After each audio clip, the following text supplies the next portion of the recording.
All right, chat. Very good evening. Welcome to the stream. Hope we're doing well. Welcome indeed. Welcome indeed. All right. So today, ATR update. It has literally just dropped. Well, about an hour ago, actually. So looking forward to giving it a try. I've just loaded up basically cold and dark. I've not actually done anything with the aircraft, so we can kind of sort of see, you know, what's changed throughout the or what's been fixed rather, should I say, throughout the initial cold and dark flows. All I've done really is just open the passenger door and put it on external power. That's all I've really done here. So looking forward to seeing what's changed. There is a change log on my Discord, which we'll have a quick browse through here, real quick. I don't want to dwell on it too much because there is quite a few changes. There isn't a changelog out online on the forums or anything yet that I can see, but we'll have a quick look through that anyway in a moment. I am pleased to report, though, it does appear the MCD freezing does appear to be fixed. I have had a quick little mess around with that. It does appear to be fixed, so that's good. Which is one of the big issues. Right.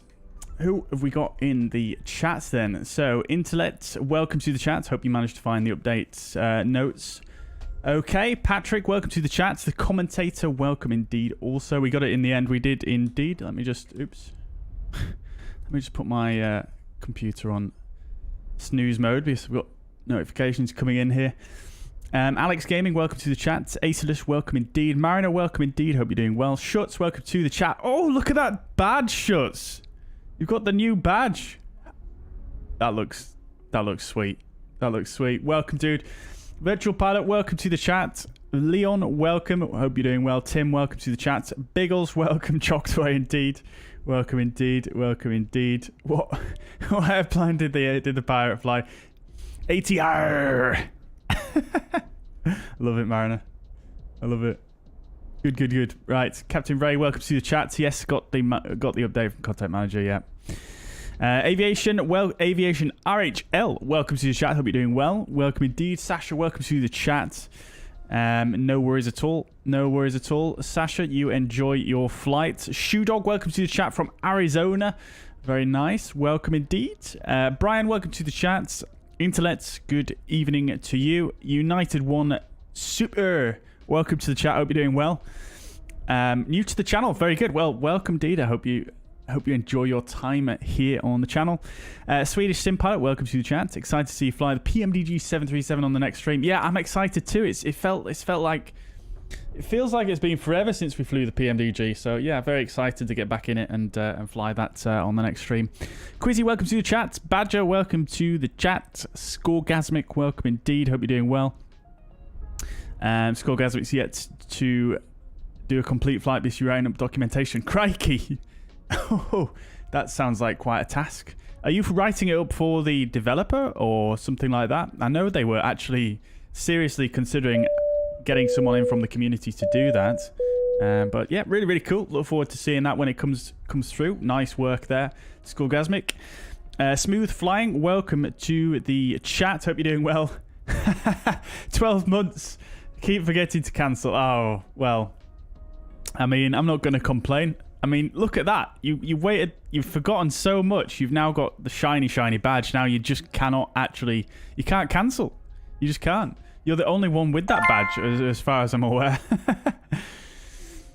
Right, Quizzy, is UK2000 a payware product? It is indeed, yeah. It's the new payware London City that we're flying into today by UK2000.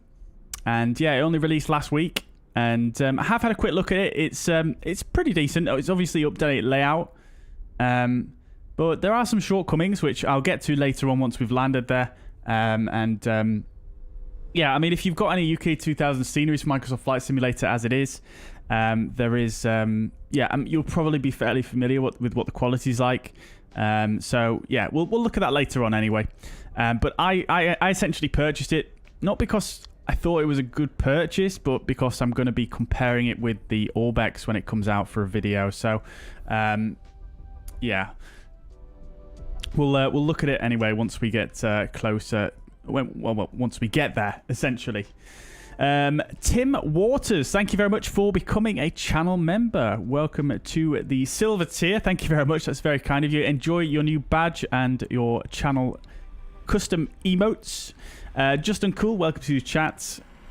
You're applying for Fuzz Air as well. Very good. Very good. Well, I'll make sure I accept you once I go over to New Sky in just a moment. RS, good evening. Welcome to the chat. Yes, you're locked in now, Schutz. Very good.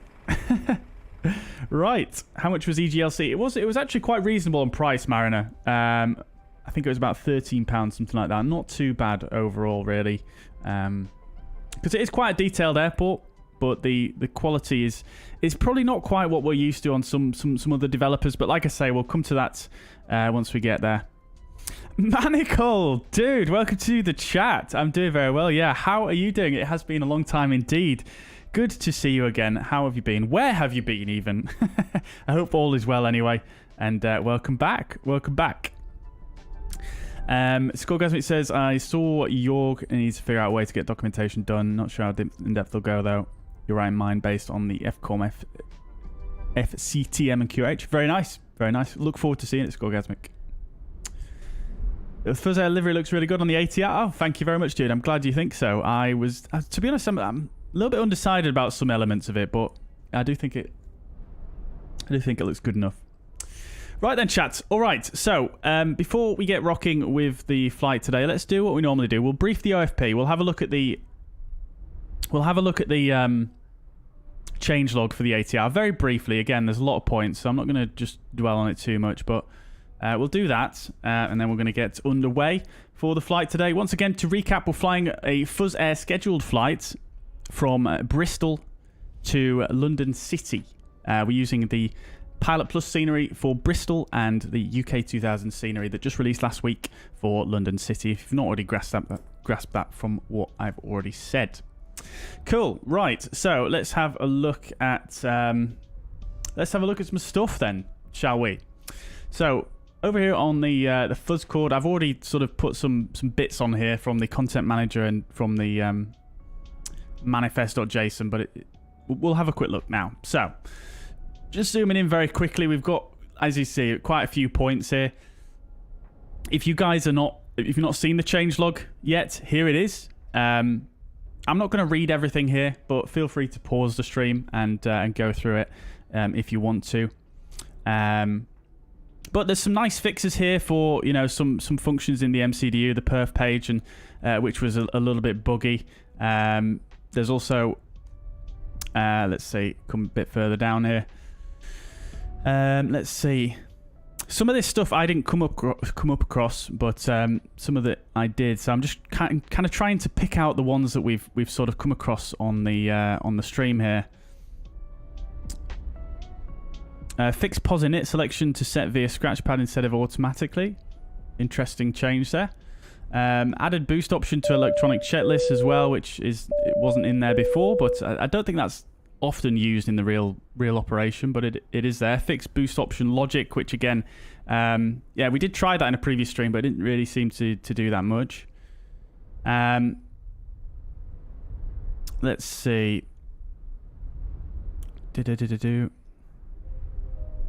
Yeah, this was a big one. Fixed NP not dropping to 82% in climb cruise after loading cold and dark.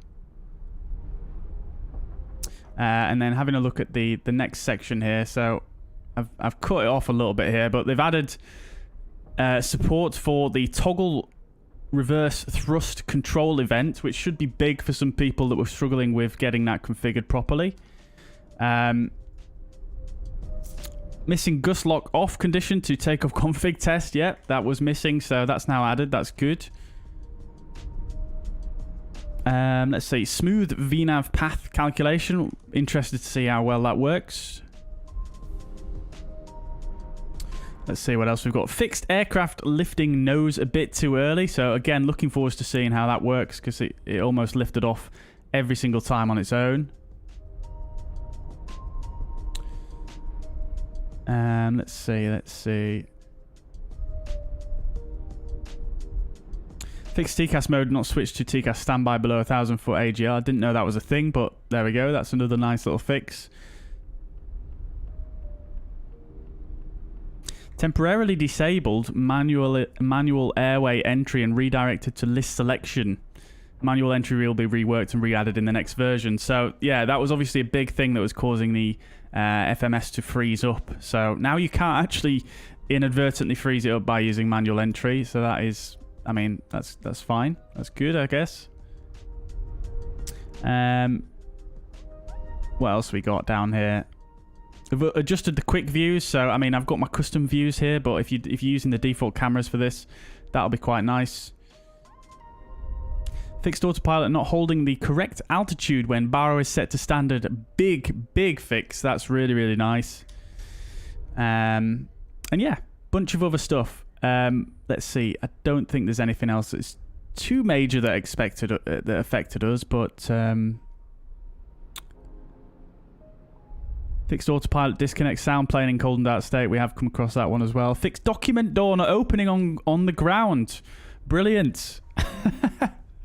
Yeah, that was perplexing me for a long time. Great stuff. All right, so that's the changelog, guys. Before we go out the fuzz pad here, let's just quickly run through the OFP for the flight today, and then we'll get set up as we normally do. Oh, cooking the passengers as well. I missed that one, didn't I?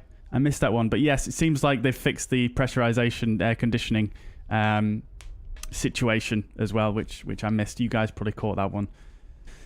All right. So, quick run through the OFP today. So, this is a scheduled Fuzz Air flight. We're on New Sky. This is, like I say, a scheduled routing.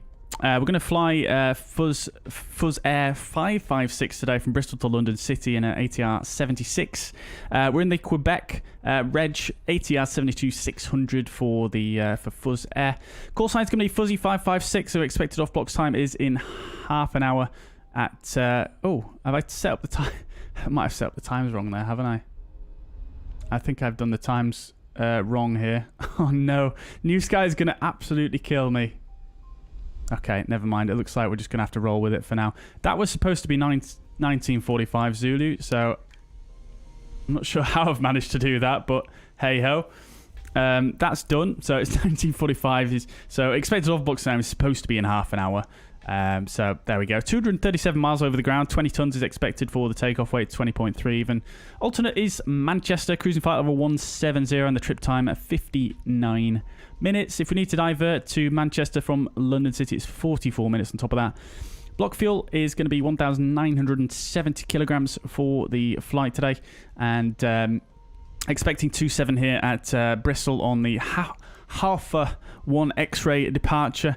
Expecting arriving into London City on the Silver 1 Charlie, runway 27. Currently, we've got 57 passengers on board, so not entirely full, and just over a ton of cargo. And then just having a look at the weather. Nothing, no SIGMETs, CMETs, etc. in place. And the weather is not too bad. Yeah, pretty pretty good. There is quite a low layer of clouds above Bristol. Although this is quite an old METAR at this stage, so we'll have to get updated weather. In fact, let's do that now. Right, so it looks like the weather's actually improved slightly. We've got winds at 290 at 5 knots, and then visibility over 10 kilometers. Basically good weather here at Bristol. And 27 is still going to be the runway of choice. Weather at London City, again, is it's fairly similar here to Bristol, unsurprisingly. We've got CBs in the vicinity, but again, we'll get updated weather on that when we are en route.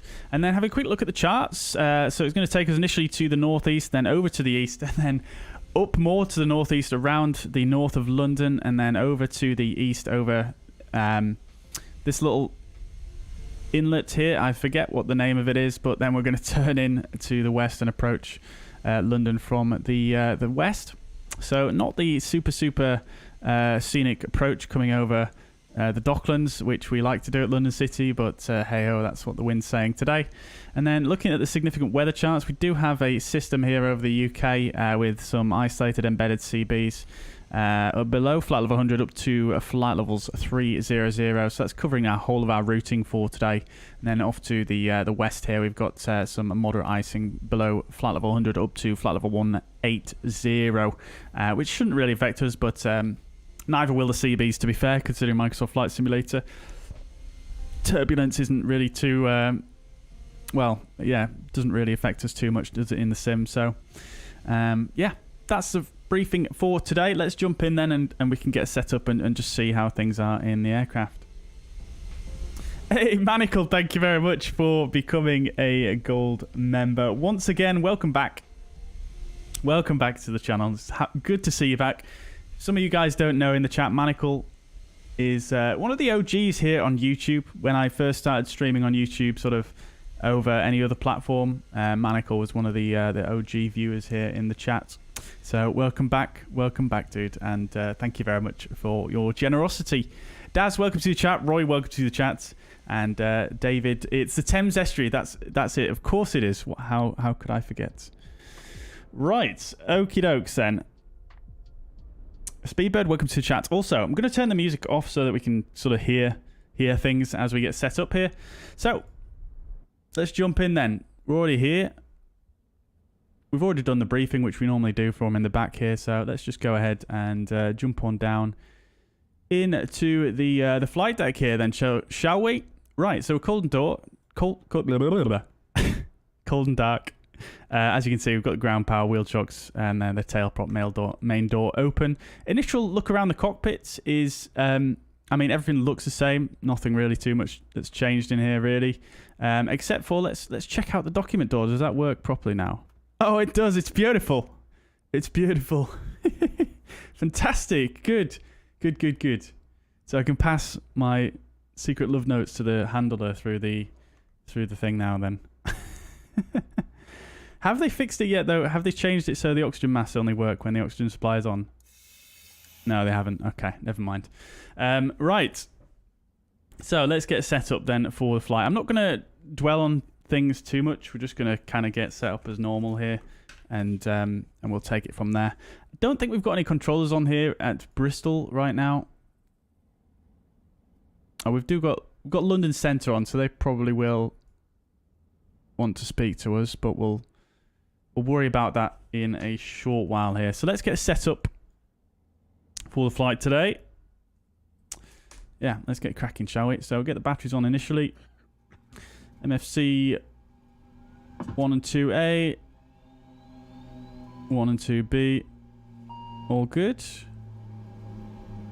Great. Okay, so you'll notice the external light switches are actually in a sensible place now when you first start up the aircraft, which is quite nice to see. The minimum cabin light is also off as well, which it should be, and so is the dome. Does the dome light work yet? It doesn't appear to work. Although that might need external power. I don't know. Let's see.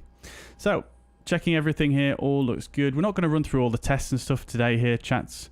We'll get the nav lights on and the prop brake on as well. We'll get the DC gens on, get external power on as well. Let's just test the dome light now. Still nothing. Never mind. Coming along, signs to... we'll get no devices on. We're not loaded up yet, so we'll leave the seatbelt signs off. Windshield heating, AC wild gens can come on, as well as the hydraulics. And then coming down, annunciator lights still don't... Bright and dim doesn't change anything by the looks of things. But hey-ho, that's fine. Carrying on, main supply oxygen can come on also. Lovely stuff. Great, great, great. Okay, so looking here, we'll get the coupling to the right-hand side here, as obviously we're going to be pilot flying today, and we'll just do that. We won't mess with... Actually, yeah, let's just stick heading. Nav, indicated airspeed, and VNav won't yet because we've not got a flight plan in. That's fine. We should probably do that last, really, but I'm just toying here. Carrying on, everything else looks good here. Keeping on coming down. I'm going to just ignore the FMS for now. Everything looks good here. Gust lock is in. Everything's fine. Good, good, good. Right. Further down. Everything's still fine here. Does this button work yet? It doesn't. That one didn't work before. Right. So I've still got my camera set up for this left MCDU because that was the one that seemed to bug out less. But what we're going to try and do today is just use this right one and see if we can actually do a flight. We'll get the weather radar to stand by as well. We'll just... use this one today and see if we can get this to work okay. So pausing it, that's fine. We don't need to do anything there. Nav data, current units, all good there. Weights. Now, I was told on good authority that just putting the weights in here is not good enough for loading this aircraft. Because I think someone pointed out in the last stream that you would just put the weights in here, and I tried it on a test flight, and it didn't work out so well for me. The figures that you see on here, they're just figures that are taken from here. So you can't really... This is not showing you the actual weight of the aircraft. It's just taking it from the FMS. So this is not a good way of determining the weight of the aircraft. So that's quite an unreliable source. So, as we previously did... Let's make sure we load it properly through the weight and balance menu. So, fuel for today, it's going to be 1970 kilograms. In fact, I'm just going to do that, like that, and we'll do the payload. So the payload's going to be 5521.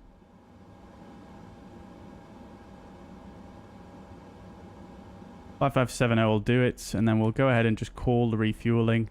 And see if that works any good for us today. Udo, welcome to the chat. Hope you're doing well.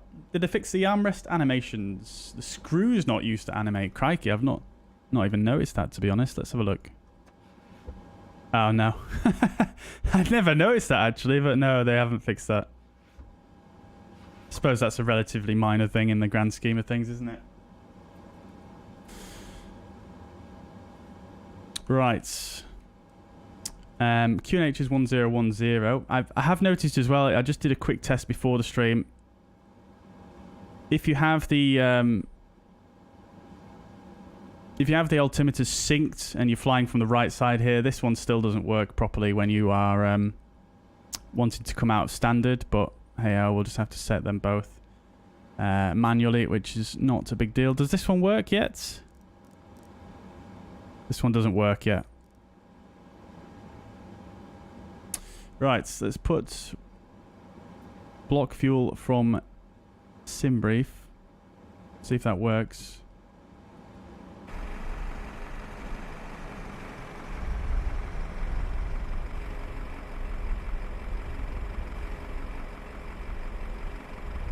Doesn't look like that's actually doing anything, to be honest. Never mind. I think what will happen is if we just go through here and just do, if we just adjust the figures manually, he'll literally just drive off immediately. 1970. Okay, maybe he won't.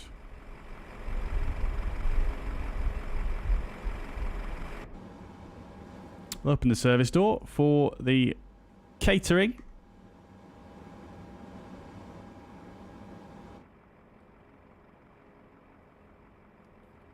This one doesn't do anything either, does it? He just sits there. Yeah, I'm not sure. I don't think GSX has worked out the refueling properly yet with this aircraft, have they? Never mind. Absolutely no problems. Right. Cool. So, where were we? We were at the weights, weren't we? So, let's do that. So, zero fuel weight we should be able to bring in now with a long press, as well as the fuel on board. Reserve fuel is a 905 for the flight today. Good. And we'll go return. Berthing it. Cruising altitude is going to be flight level 170. Max cruise is fine. And the alternates is going to be Manchester, along with the cruising altitude of flight level 180. Good. Okay.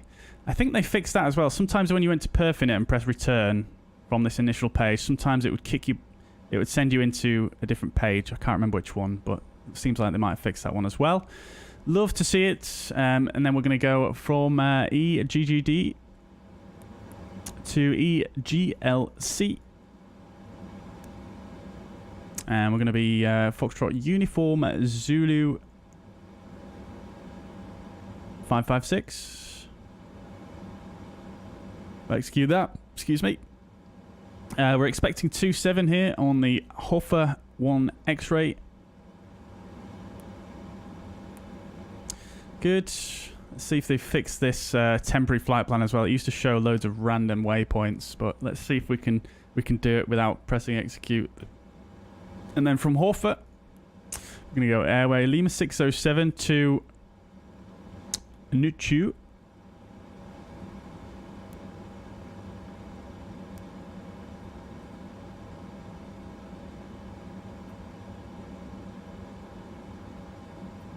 Which is there.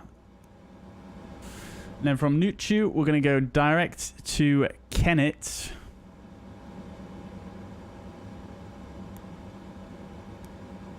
Oh yeah, it still does this thing where it's blanked out.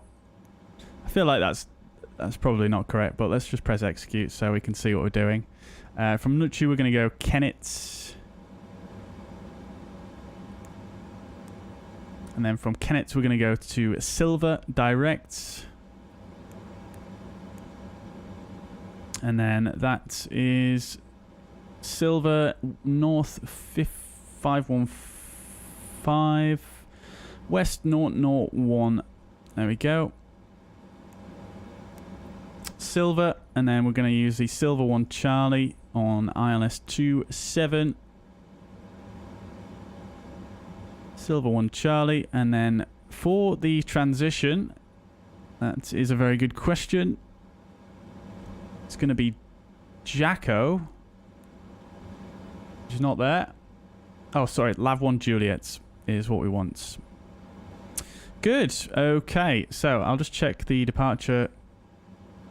Make sure we've all got the restrictions in correctly. So above 3,000, and then 6,000 following, and then 6,000. So that is going to be the stop altitude for the departure there. So that's all good. Great, great, great. Then we'll go to the V. Oh no, chats.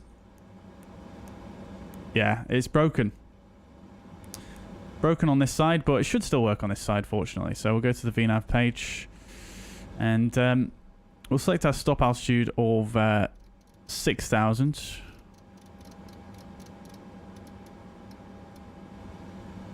That's all good. Good, good, good.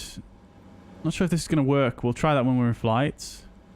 And then the takeoff page is looking fine as well. Transition altitude here is going to be 6,000 feet. Good. Right. So, yeah, unfortunately, this MCD does seem to have already broken on us. So that is upsetting. It's a good thing I didn't change my cameras back, really. So we've still got that as a shortcut. Great stuff. What's going on out here? I think the fueler has 28737. I think the fueler has mucked up on us, so we're just gonna have to do a GSX restart there, shall we? We'll close the service door. Good. Right. So let us find GSX again. And we'll request a GPU first, because I don't want it to do all the automatic stuff, and then we'll go request boarding. Right. Good, good, good. Okie dokies. So, what page has it left us on here?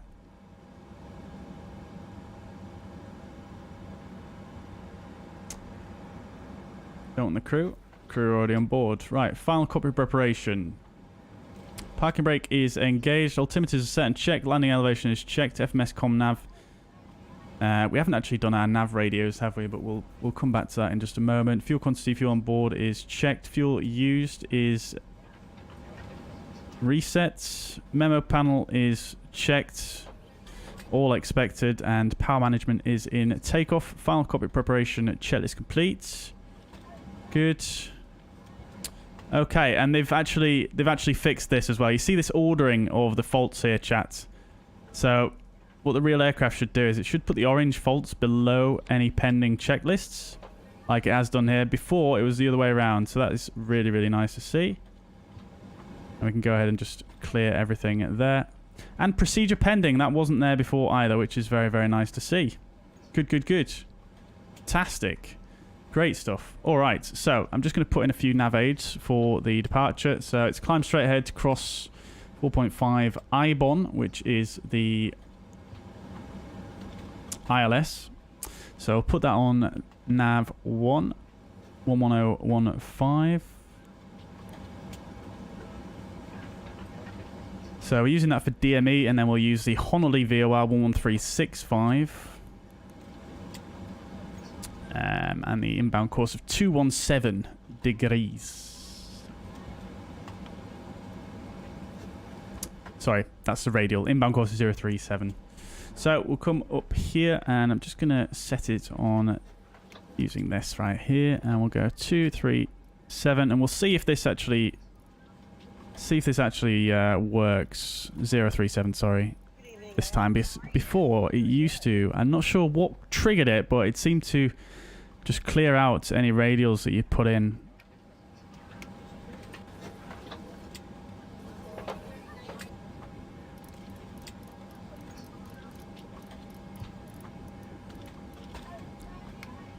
Right, cool. And we've gone back to roll hold there. That's interesting. That looks like... I'm not sure if... I think that's actually a fix, actually. I'm not sure if it did that before when you switch between the different nav sources, so that's nice to see. Nevertheless, we'll put it back in heading, and arm LNAV we'll put IAS, and arm VNAV IAS. Right, I think we are ready to start in hotel mode. So let's get the wing light on. Seatbelt signs can be on as well. I'll go for a start on number 2. NH 10% is what we're looking for. There we go.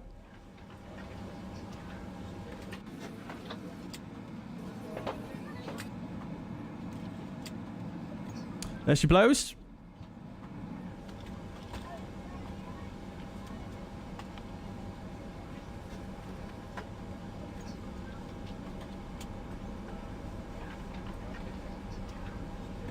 Guys, I'll catch up with any messages in the chat once we've got a little bit further on here with the flight. I just want to kind of get rolling with things, and then we'll chat once we're sort of in the air. I think it's probably the best policy here. Cool. Right, passengers are coming on board. Love to see it. Very nice, very nice. Baggage comes after though, doesn't it?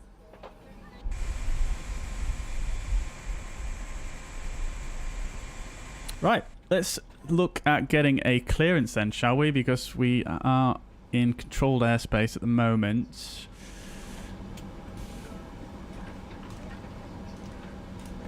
Just need to check which controller to speak to. I always forget, because I'm always flying out at different airports in the UK, and there's many different London controls. So we want to speak to either West Centre or normal London Centre.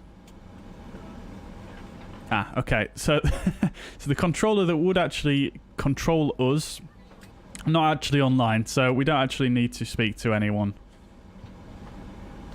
as far as I'm aware. Oh, we're already mode C on VATSIM for some reason. But this is on standby. Is it because it's alt on?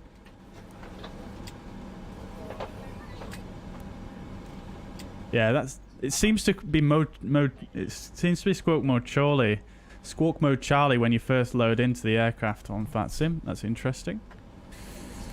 Nevertheless,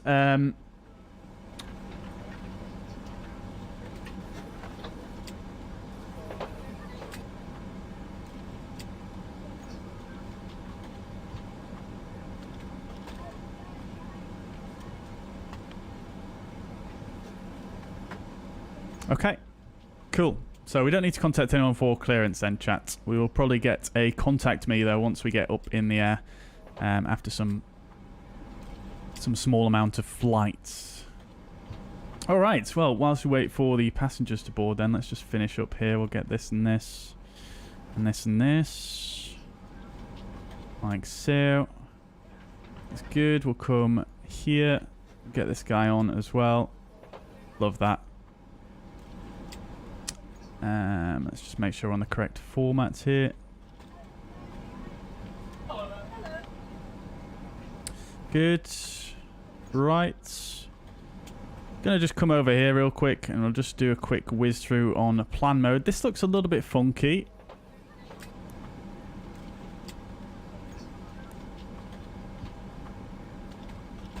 So that should be a right turn there.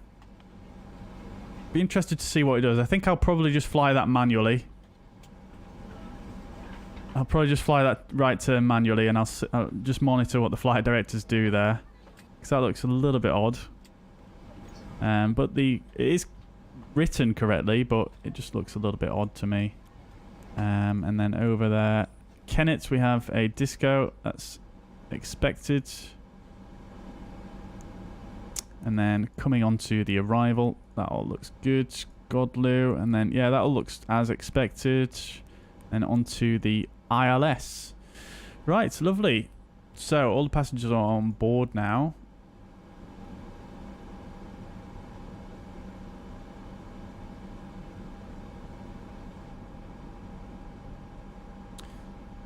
Cargo, baggage is still not loaded yet. Hello! Hello! Love it. Love it.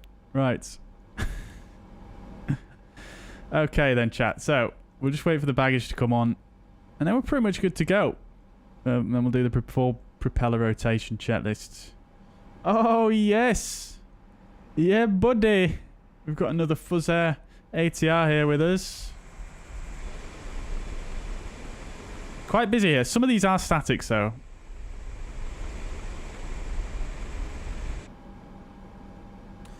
Right. Let me just catch up with some messages here in the chat then whilst we wait for the baggage. Let's watch them out this window, like, and be, you know, the creeps that we are. Actually, wait. Cargo door open. That's why they're not doing anything. Right. Okay. So, let's have a look. Am I doing the return? Potentially. Depends what time it is once we get there, Mariner. But quite potentially, yes. It's a scheduled flight after all. I should really return the aircraft back to where it started. Is the beacon light still on as default? It is not. No. No, they seem to have fixed that one.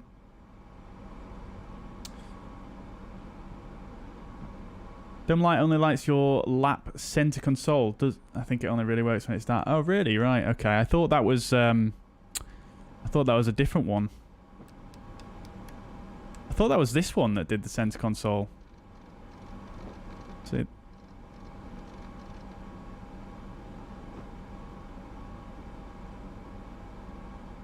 I don't know. I'll have to give it a try when it's dark. Does anyone know if this bird can display a fix? I don't think it can do, actually, Manical. I was trying to look that up the other day. And it can't, I don't think. I think the real aircraft you can put in your own sort of pilot waypoints, which is obviously not the same thing, but it can't do that either in this one.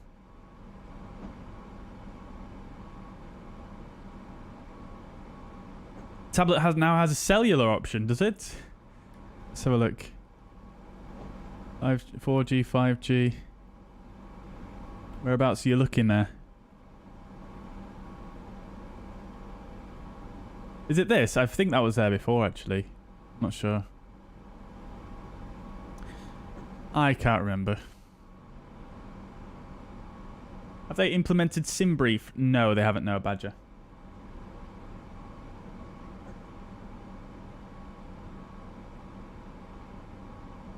No SimBrief, but there was no plans to do that for this patch, I don't think. They are going to do it for the future, they have said.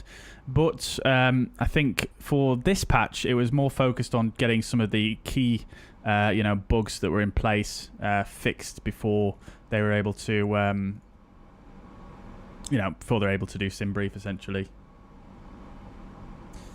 Sonny Stanny, welcome to the chat. Hope you're doing well. Welcome indeed. Still not tried the ATR, but get my Toby eye tracker tomorrow and enjoy and look forward to playing around with it. Amazing, dude. Amazing. Amazing. I would really like one of those, to be quite honest. They look very, very nice. I hope you enjoy it, though, dude. I hope you enjoy it. It's definitely... I mean, so far from what we've done, it feels like it's in a slightly better state than what it was before, but I'm very much looking forward to seeing how it behaves in the air. Speedbird says, has anyone had any issues with liveries? I personally haven't. Yeah, I'm not sure on that one, to be honest, Speedbird. I might suggest maybe just doing a reinstall, potentially, of the actual add-on from the marketplace. Potentially, there was some corrupted, base files on the install, and maybe that's what's causing it to not be loading the textures properly, maybe. Darren, good evening. How is the update so far? So far, so good, yeah. I mean, the right-hand side MCDU is frozen up again for us. The left-hand side one still works fine, but obviously I fly on the right-hand side, so I was kind of hoping that would be fixed, but hey ho, it's still functional. The thing is with the ATR though is it seemed to for your first flight of the day it generally seemed to be fairly okay, I suppose. It was when you did a turnaround and a second flight is where it started to really show some weird behavior. There's only one livery that you need. I agree, Schutz. I agree.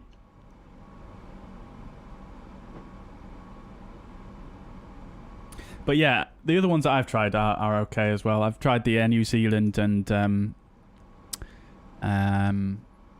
what other ones did we did one the other day? I can't remember what it is now. I can't remember. I've tried a couple anyway. Biggles, welcome to the chats. Well, welcome back even, should I say. Had to go get some beer. Very nice. Priorities, of course. Priorities. Very good. Who's playing on the football? Will, welcome to the chat, dude. Hope you're doing well, mate. Welcome, welcome. So you made it. I did decide to stream in the end, by the way, as I'm sure you've gathered.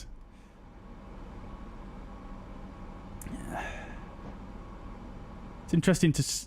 how with GSX you bring your own army of clones for ground services. Yeah, exactly. They're all... Yeah, to be honest, I never really thought of it in that way, but a lot of the people are very much the same model, aren't they? There is some variance, isn't there, but not much. Smooth Flying says, how do you get synthetic vision for the ATR? That's actually super simple. Just go to your... Make sure you're obviously on your ND here. Or the sort of ND mode, if you like.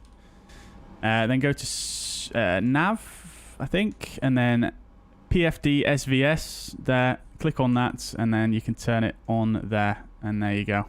Takes a minute to load up, but there it is.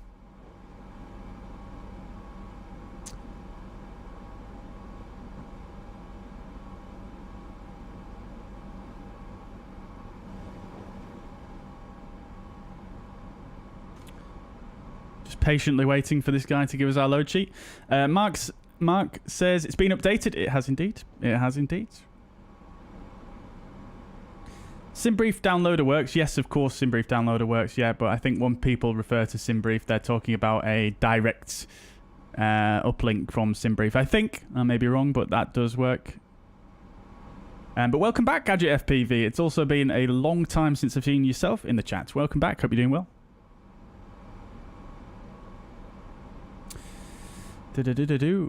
Leandro says PC with 3060 is a good computer to play current games on ultra type. To be honest, I always say this whenever someone suggests a PC build with an Intel processor. I'm not that sure, to be honest. I don't think it depends on what resolution you're playing in, because the 3060, if you want to play like 2K, 4K, you might struggle a bit.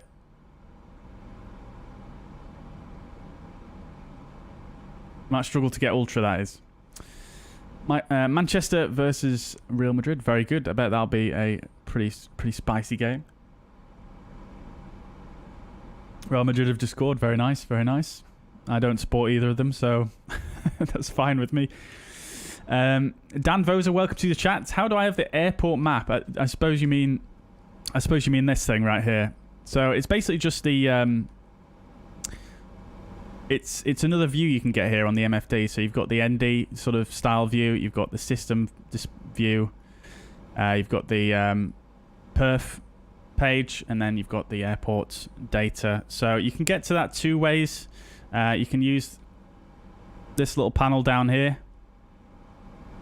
So just down here, this is basically the same as the click spots on the screen, what I was just using. So you can go ND, sys, perf. I don't think the MISC one works. And then the video, and then the map. So that shows the airport map there. But there is also some click spots, some invisible click spots here on the screen that you can use, which are also outlined. If you go to options here on the EFB and click display click spot help, you can see here you've got the ND perf map, which is the airport display, and the sys page there. Good. Right. No worries at all, Dan. No worries. How long do you spend setting things up before you go live? It varies, Biggles. It varies. It varies. Today, I didn't spend quite that much time because, well, I didn't have it, frankly.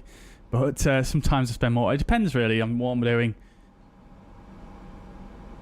Right. Okay. So let's get ready for a propeller rotation. Let's shut you guys out, and we'll shut this door as well. We'll close the document door here.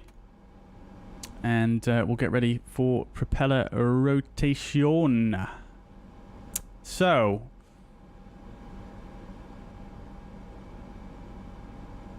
I feel like I'm forgetting something, but oh, yes, of course, the departure briefing.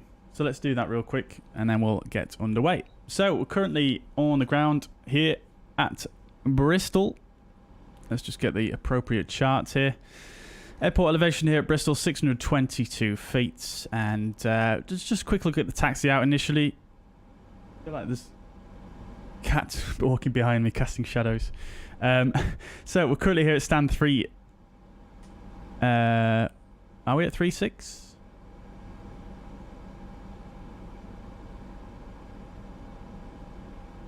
I'm actually confused as to which stand we're at here.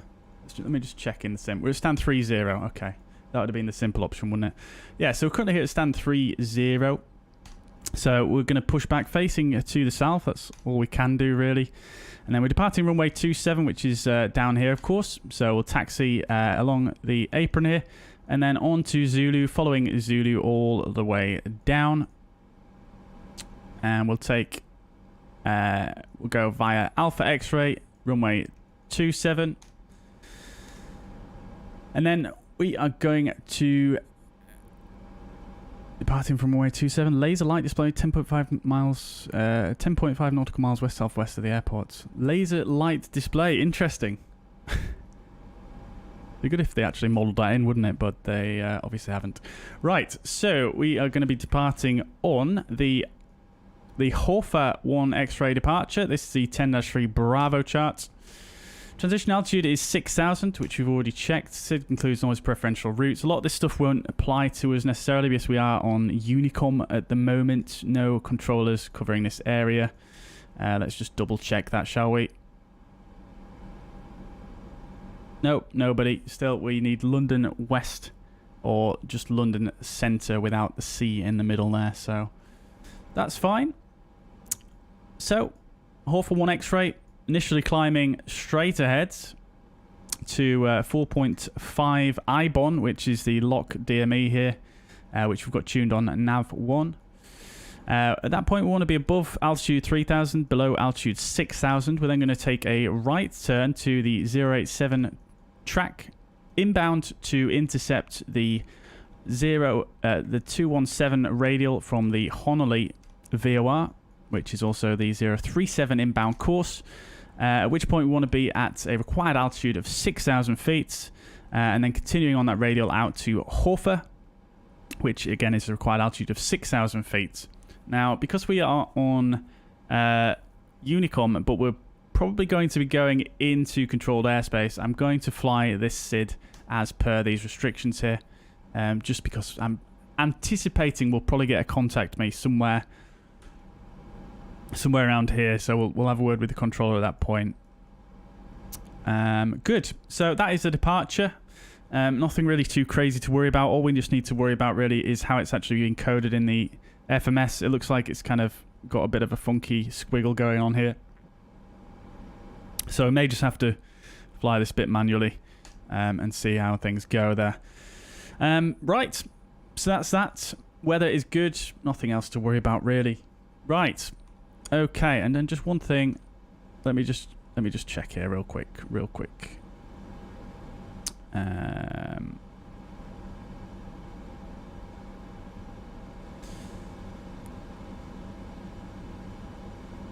Yeah, so it's got the 087 intercept inbound there. So, yeah, let's see what it does. It should hopefully work out fine for us following the flight directives. Okay, so that's the briefing done. Let's do the before propeller rotation. I'm just going to click clear here real quick so that we've not got these items over here. Before propeller rotation. So, CDLS is on. Let me just see, actually, have they actually made that button work yet? No, they haven't. Okay, that's fine. No worries. FMS takeoff data, we shall confirm. That's confirmed. And then let's just press here to get the magenta bugs. Trim, we have not set yet. So I'm just going to go ahead and just do that. One up. One up is set. Tail prop is not on board. Tail prop, we'll go ahead and close the doors now as well. And we are on hotel mode with the right engine. I forgot to turn the starter off. Oopsie daisies. So let's go ahead and turn the external power off. We'll get that disconnected as well as the wheel chocks. Tail prop is on board. Doors are closed. Seatbelt signs are on. Beacon lights. We'll turn that on in just a second. Before propeller rotation, jet list is complete. Beacon light on, and we'll give GSX a try with the pushback today, I think, rather than doing a power back.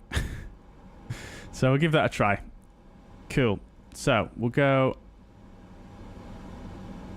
1228. Have they allowed VHF2 to work yet, though? That is the question.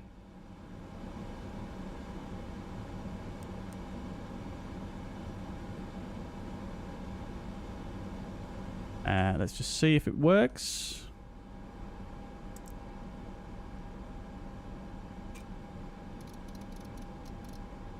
Okay.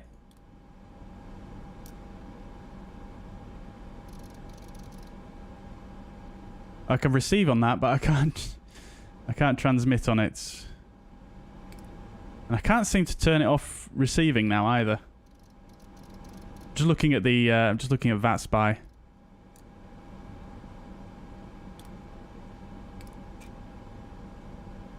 Okay. Okay then, no worries. We'll just go 1, 2, 3, 4, 5 on that one. Okay, no worries there. So, before propeller rotation is complete, beacon light is on. Is that a fuzz air over there? It is. Beautiful. Right. I need to put the chocks in, don't I, for GSX? Okay. Right. Prepare for pushback and departure.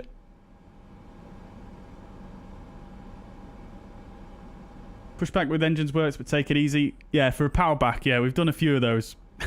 It does work well, doesn't it? But let's give the GSX pushback a try today, because we've not really done too much of that.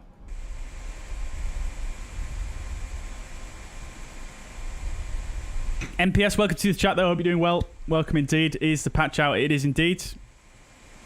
It is indeed.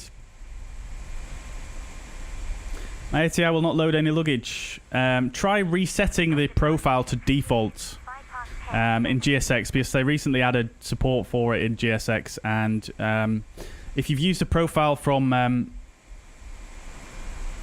flightsim.to, it may not work correctly.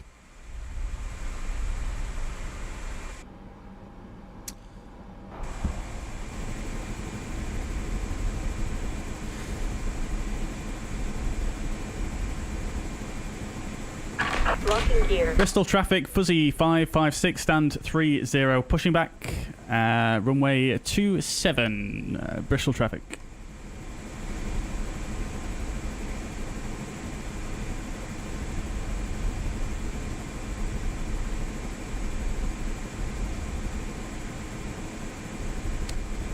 Cul-de-sac facing south, let's do it. Release parking brakes, please. Parking brakes released. At least I thought it was.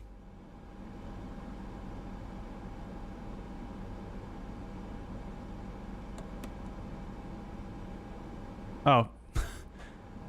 It's the chocks. It's the chocks. There we go. Commencing push. Oh! All engines are clear. Start at will. What is going on? What just happened there? What? Okay. Very strange. Right. So. Oh dear. Right. Let's release a prop brake.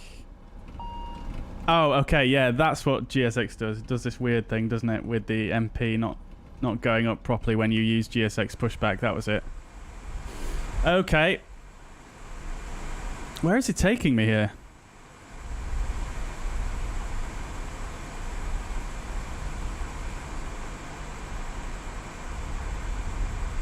Okay, that's an interesting push, but I'll take it. Yeah, so we can't really start the engines until the pushback's finished, chat, because it does this weird thing where it stops the MP from rising when you're using GSX pushback. I'm not quite sure the reason for it is, but nevertheless, we'll just have to hang fire for a moment whilst it completes its pushback. How good is the London City UK2000? You will see once we get there. It's decent. It's decent. It's quite high detail, but I don't know. You'll see once we get there. I haven't had a massive look at it yet. Just a brief look. I only got it today, so we'll see once we get there. That's probably the best I could say at this moment in time. I think my initial impressions are that the Orbex one is probably going to be better, to be completely honest. But that is just pure speculation at this point. Right. Cockpit to ground. We have a good engine start. You can disconnect.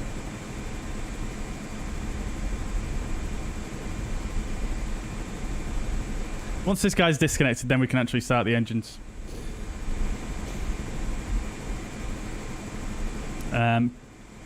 Pro Gamer, I can't really answer that at this stage. Because the Orbex London City currently doesn't have the new taxiway and stuff like that, like the UK2000 one does, so I can't really comment on that, but I've just said my initial impressions, I suppose. Dio, welcome to the chat. Hope you're doing well. Stian, welcome to the chat. Hope you're doing well. Right, we should be able to do a thing now. There we go. Oh.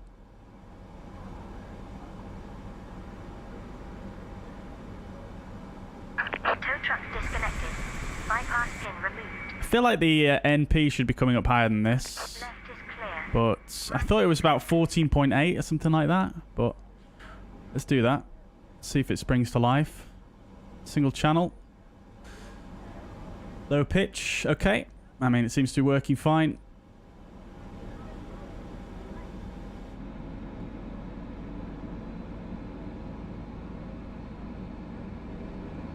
Sounds are still pretty quiet.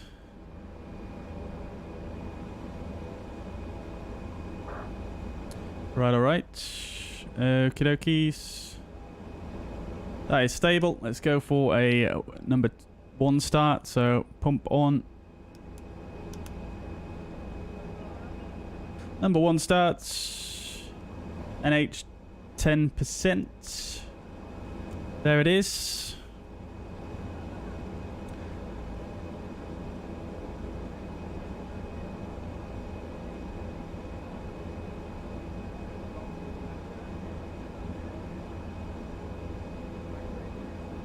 You update GSX through the installer? Yes, using the FSDreamteam installer. Yes, Dan.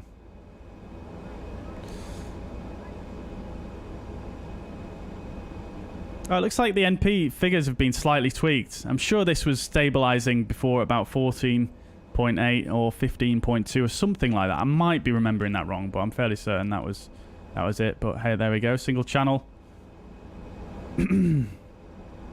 Low pitch.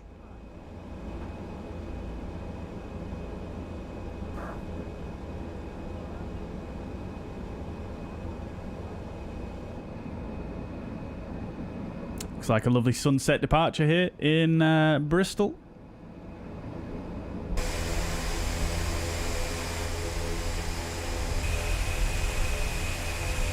What a nugget.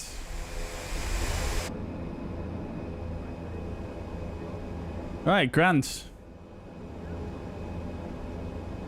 Okie dokies. So, we get the starter to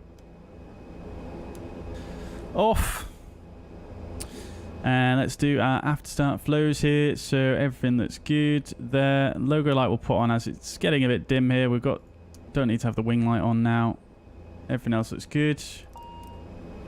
Probes can come on, or probe heating can come on. The temperature's actually looking good. We're going to knock it down just a little bit here. Right, fine. That all looks good. FMA all looking fine. TA only above. Transponder is on standby, so we'll go ahead and just flick that over to on. The radar's on standby. That is fine for now. Everything looks good there. We'll go flaps 15. Gust slot will leave on for now. Coming further down, I'll actually put in a bit of aileron trim to the right. Again, probably not something you would do setting up the real aircraft, but it's pretty difficult to do this while you're in flight, so I'm just going to do it now to save me a bit of faffing. Right. What we'll also do as well is we'll stick the transformer rectifier on as well. And we'll do the anti-skid test. Good. So, before taxi, flight warning system recall is checked. Cockpit comm hatch is closed. Condition lever 1 and 2 auto anti-icing is actually required, so we'll go ahead and just pop that on. Anti-icing is on. Transformer rectifier is on and checked. Anti-skid test is performed. Flaps 15 nose wheel steering should be on already, so we'll just actually jump over here and just check that is. It is indeed. Full taxi jet is complete. Good, good, good, good. Let's rock and roll, chat. Taxi takeoff light on. Bristol traffic, fuzzy 556, taxiing to runway 27 via Zulu. Bristol traffic. Parking brake released. I need to write down my call sign somewhere. Need to find an empty space on my notepad. Oh, and a free page. I thought I'd use this one all up.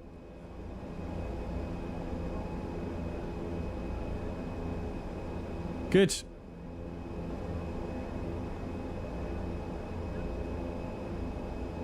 Alrighty then, chats. Let's rock this. Whoever that is, thank you very much for waiting. That was very, very kind of you. Did not have to wait there for me. First time using the TCA side stick as well with this aircraft, chat, so this could also be quite interesting.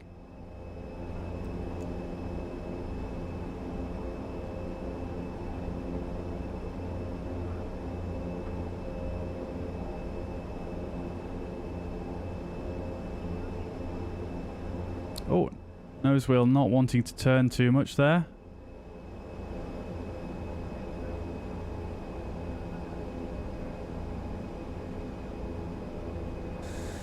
Okie dokies.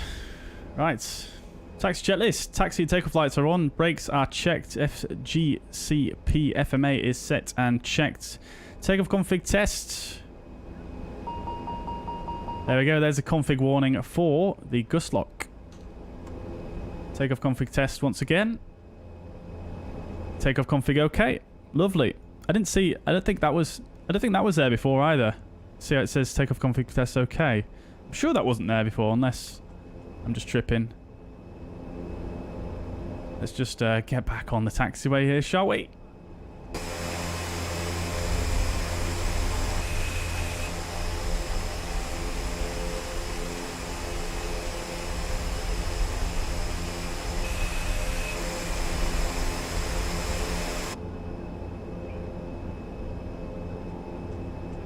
Right, coming up to the runway here. Before takeoff checklist, takeoff briefing is performed. Gust lock off, flight controls.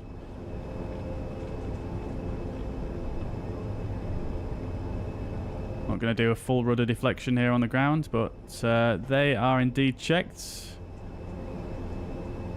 Transponder TCAS is checked. Boost function is not required. Airflow is normal. Cabin crew advised engine bleeds will have them off. For takeoff. Always feels like you go so quick in this aircraft when you're taxiing, but it's because you're so low to the ground, isn't it? Right, engine bleeds are off. External lights will do as we enter the runway. And the last two items we shall also do when we enter the runway.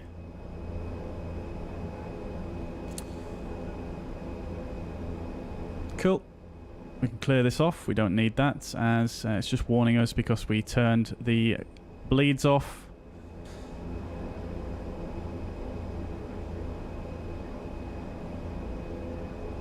Have I gone the wrong way here, chat? I've gone the wrong... I've missed my turning. I thought there was another turning after this, but there isn't.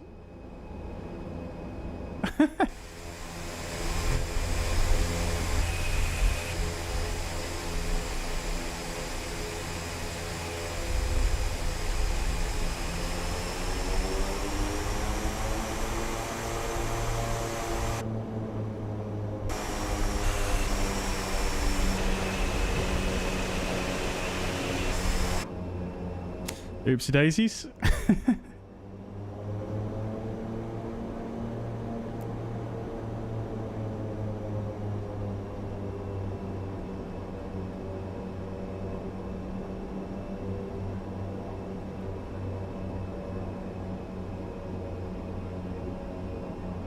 Stay in. Take it easy, dudes. Take it easy. Enjoy the rest of your evening. Bit of a bump in the taxiway there, isn't there? Right, I've not heard anyone on Udicom, so I assume it's okay to line up. It does look relatively clear. Let's have a quick look as we turn the corner.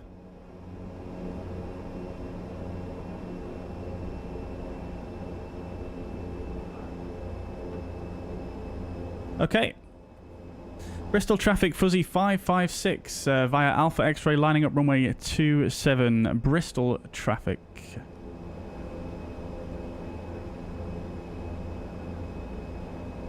Okay, so we'll just set 267 on the heading here.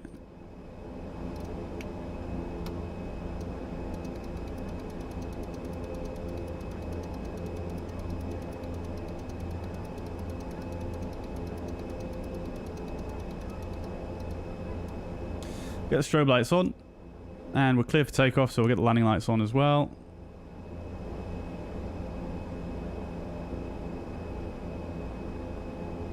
Okay, lateral FB bore will be centered as we turn this corner, and rudder cam is centered. For takeoff checklist complete, we'll clear that. It seems like the checklist system just overall is actually working quite a bit better now, which is good to see.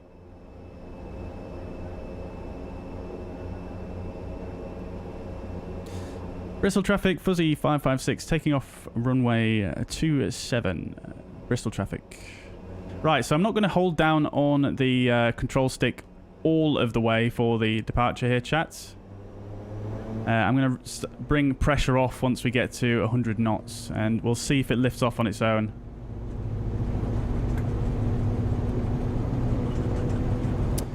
Right, airspeed is alive, 60 knots.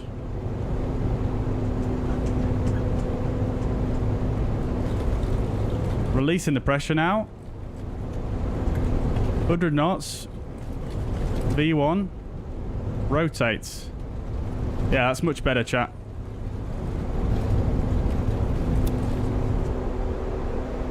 Positive rate. Gear up.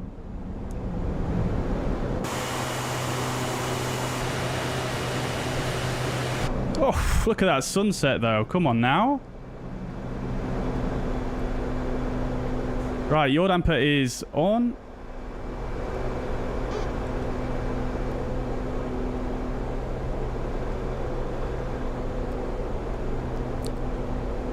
Yeah, the takeoff, the checklist system's working a lot better now. Look at that. It's got the after takeoff checklist there ready for me. Right, we've got LNAV, VNAV indicated airspeed. Acceleration altitude. Climb power set.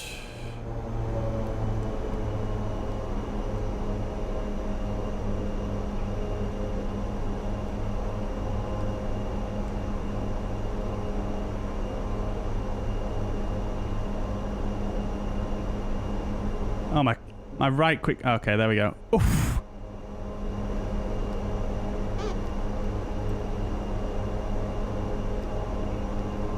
Where's my white bug for the flaps? There's no white bug. There should be a white bug. Oh, it's magenta F speed this time. Interesting. Anyways, we're approaching the VFTO next for flaps 15. And speed is trending up, so we'll go to flaps 0. Speed is checked. Right. And we should be expecting a right turn momentarily from the LNAV here.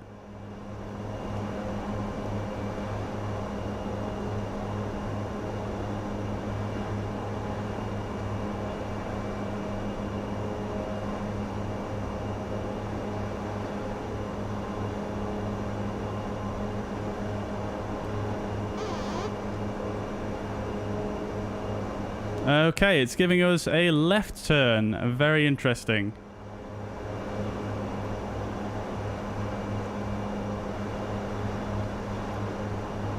Let's start right turn anyway.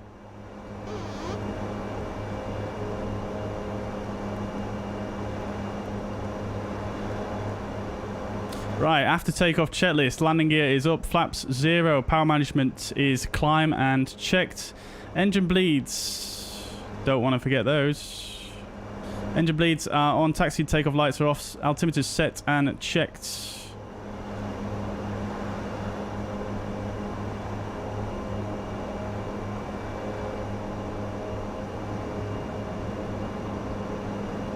Beautiful.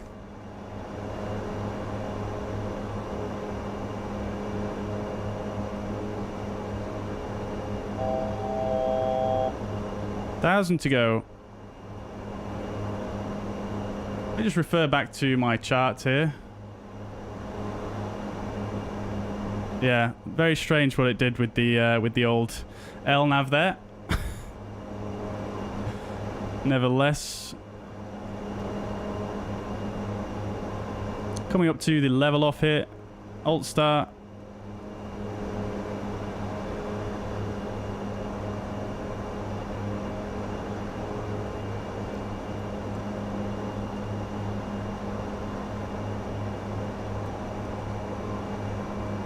Leveled off nicely. Let's go full heading. We'll go to heading mode and AP engaged. Oops.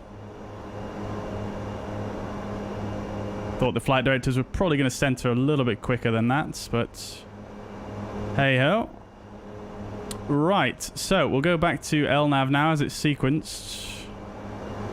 And we should be set now onto the correct outbound track. Inbound to Hoffer.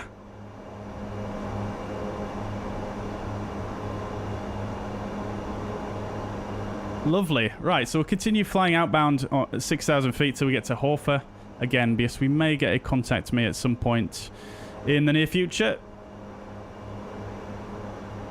Good. All right.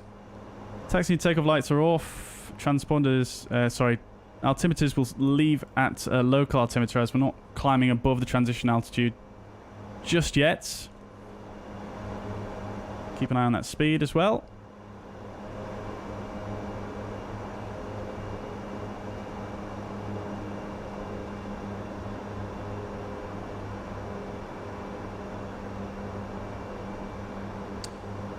Okie dokies.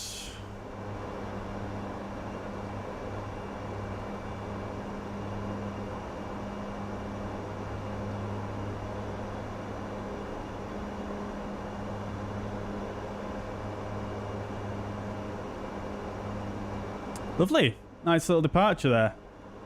That worked pretty well. All told, over 10,000 is significant. Yes, we'll have a go at that. We'll have a go at that momentarily. Once we've passed through Hoffer here. But welcome, UKK. Hope you're doing well.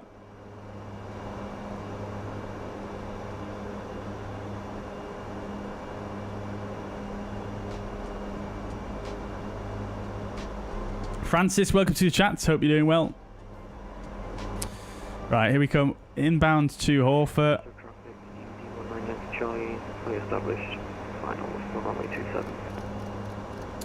Let's keep on going up then, shall we, chat? So we're going to go up to cruising flight level today, or flight level 170. We'll set indicated airspeed. And we don't really need VNAV, do we? So we'll go flight level 170. And we'll set standard. 1, 2, and 3. Although this is already at standard anyway. Good. Off we go then.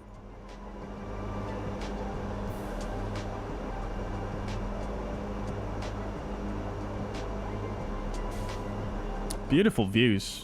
Absolutely stunning.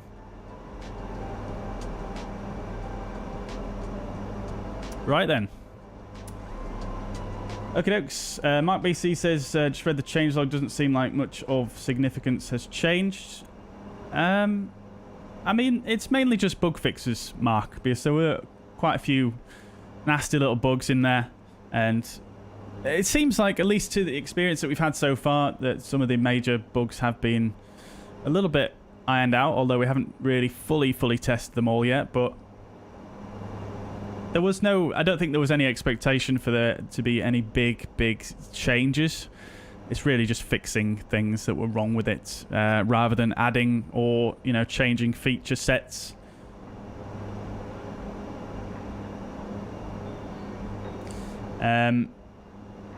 IYR, yes, we have got the ATR.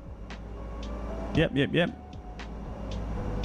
Sorry, the ATR update. Yes, it is live now, and that's what we're running today. Dan Voser says, could you quickly show the colours you have set for the VATSIM map? I can, yeah. Let's just see how we're doing here on the climb. Okay, so VATSIM map colours. I'm just going to bring them up real quick. And you can, by all means, pause the stream.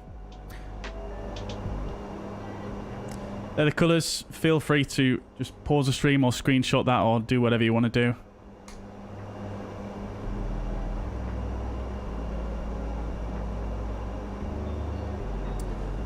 The 380 should be stunning. Yeah, looking forward to the fly-by-wire A380. Indeed. Indeed. Thank you very much, Roy. Has anyone seen the Wingflex video of the A380? I actually missed that. No, but I'll have a look at that later on. Let's not get distracted with that today, because I feel like this is going to be a very, very short flight. But yeah, I noticed they posted that. I just not watched it yet.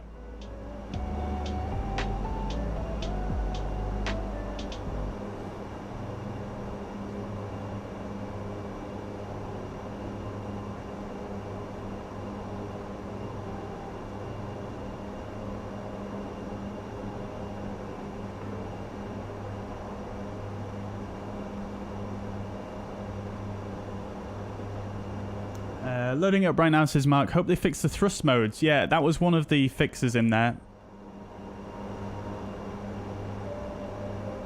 So hopefully that should be working fine. I mean, it's worked fine so far, but generally my experience, like I said earlier on, it seems to work fine as long as you, you know, on the first flight of the day. Then it's the second flight when it all starts to fall to pieces.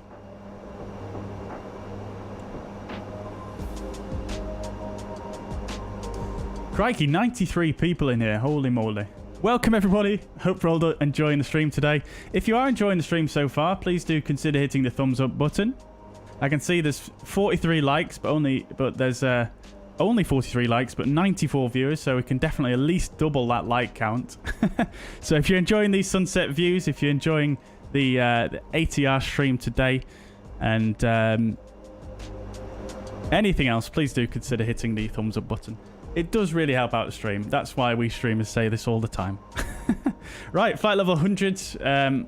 Almost forgot there. Seatbelt signs off. Landing lights can come off as well. Logo lights also. And how's the temperatures looking now? Still within icing range, although not too many clouds, but I'm just going to leave them on for a little while longer here. Climb rate seems pretty low. Although we do have a bit of a tailwind here, so that might be hampering our performance a little bit.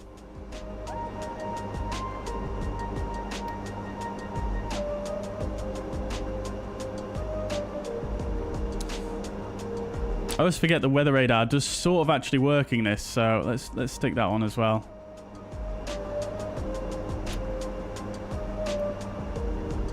See if it gives us any returns.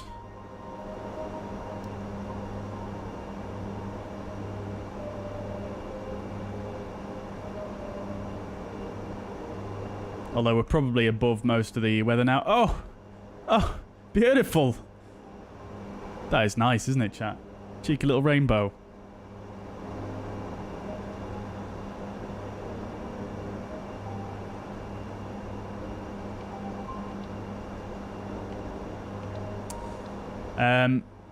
Oh yeah, MPS. Yeah, it did that to me as well. When I pressed update, it just went black, but I basically just alt-tabbed and it all came back. It was a bit strange. Content manager bug or something, I think.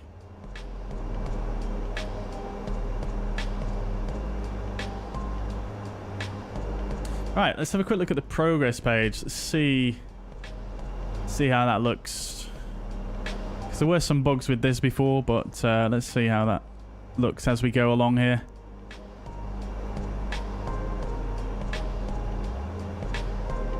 Pilot monitoring not even paying attention to the routing today. It must be bored with this flight already.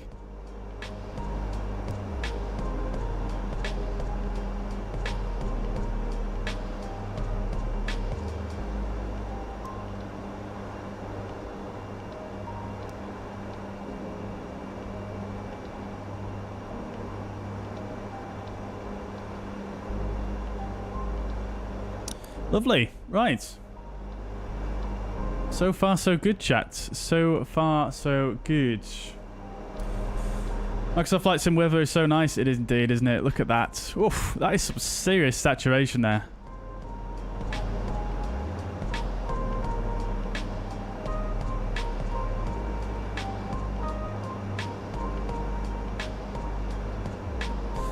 Where did you click to put on the weather?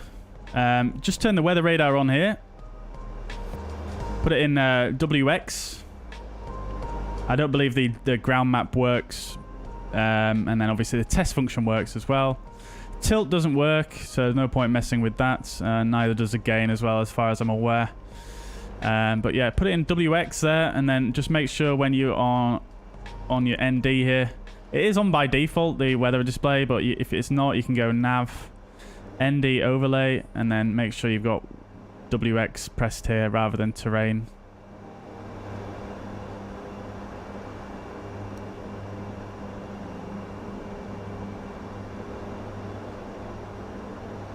Lovely stuff. I'm surprised we've not had a contact me yet by London. Maybe we're flying too low for them, potential.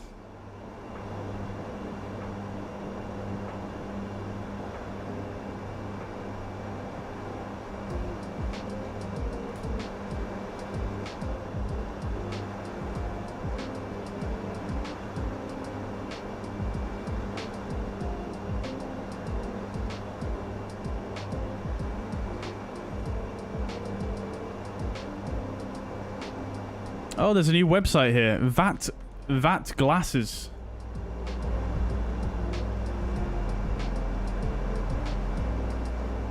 It shows the sectors much more precisely. That's interesting. I've never seen this one before.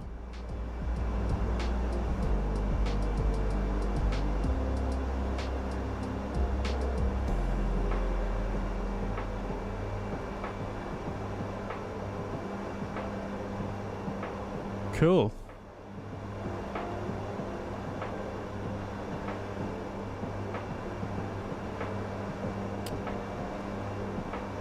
Lovely stuff. Right. Climbing up slowly here.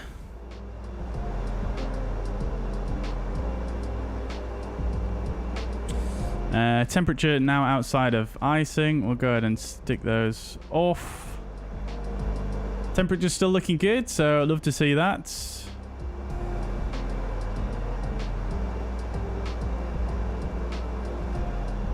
Look at this. Crikey. I'm surprised some of this is not showing, actually. Oh, I've just had a contact me. There we go. Right. London South 29425.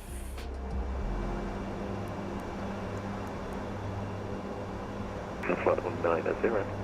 Descend flight level 90, 21 Kilo Romeo. London, very good afternoon. Fuzzy 556, passing flight level 159 for flight level 170, inbound Kennet.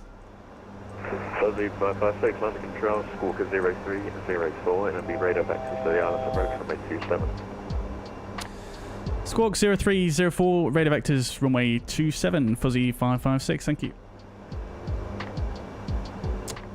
Surgeon 839 and Papa, descend, flight level 90. So it's going to be radar vectors for runway 27, so that's what we'll set up for. Fuzzy 556, thanks, flying heading 105. Heading 105, Fuzzy 556. And for your planning, just expect to be vectors south of Heathrow. Yeah, I'm not going to make you fly the Silver much higher. Okay, thank you so much, Fuzzy 556. Right, heading 105 then, chats. Lovely, good evening, Golf Bravo, Oscar Romeo, Lima, holding Rescue 1, ready for departure. Golf Bravo, Oscar Romeo, Lima, landing control, runway 26 left, clear, full takeoff, wind at 330 degrees, 5 knots. Right, so we're going to get sent round the south side, which is very interesting. London Control, hello. Look at this weather here. I'm surprised nothing's showing, but hey ho, it does only... 543, London Control, Squawk 7027, and it'll be radar vectors south of Heathrow for the LS approach, runway 27. Right. This controller's a little bit quiet, so I'm just going to turn the sounds down just a touch here. Fuzzy 543. London Control. Alt star, let's see how it levels off here. 453, ready. So, for the ILS, 11115. Hotel arrival for Heathrow, descend, flight level 180. Descend flight level 180 for the LSO 1 hotel arrival, so it's 453. Easy 21 Kilo Romeo, turn left heading 080 degrees, left downwind. Left heading 080. Right, there we go. Alt. Fuzzy 543, fly heading 105. Fuzzy 543, say again. Fly heading 105. Looks like it's leveling off okay, but I didn't use the keyboard shortcut to set the altimeter this time. So, also possibly balking things a bit. Flight level 190. Let's let the speed increase a little bit here, and we'll go to cruise power. Is it 62 Papa? Or we'll just go to cruise power now. Right, so he's giving us vectors, so we don't really need to worry about the arrival, so it's a bit simpler. 26 left, descend to altitude 3,000 feet, QNH 1010. Descend altitude 3,000 feet, QNH 1010, 821 Kilo Romeo. Surgeon 839 Papa, contact director 119725. 49725, bye-bye, 839 Papa.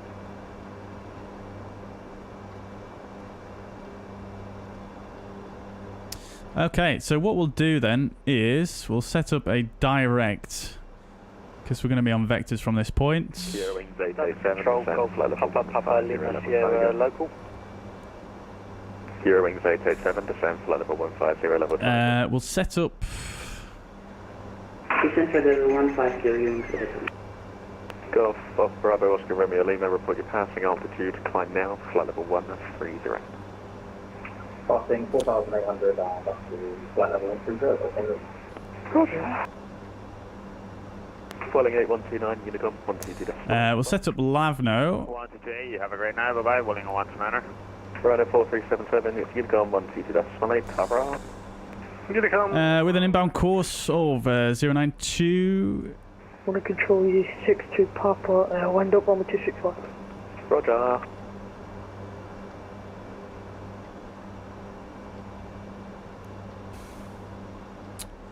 Not allowed. Do I need to put the course differently? Not allowed. Ha. Okay.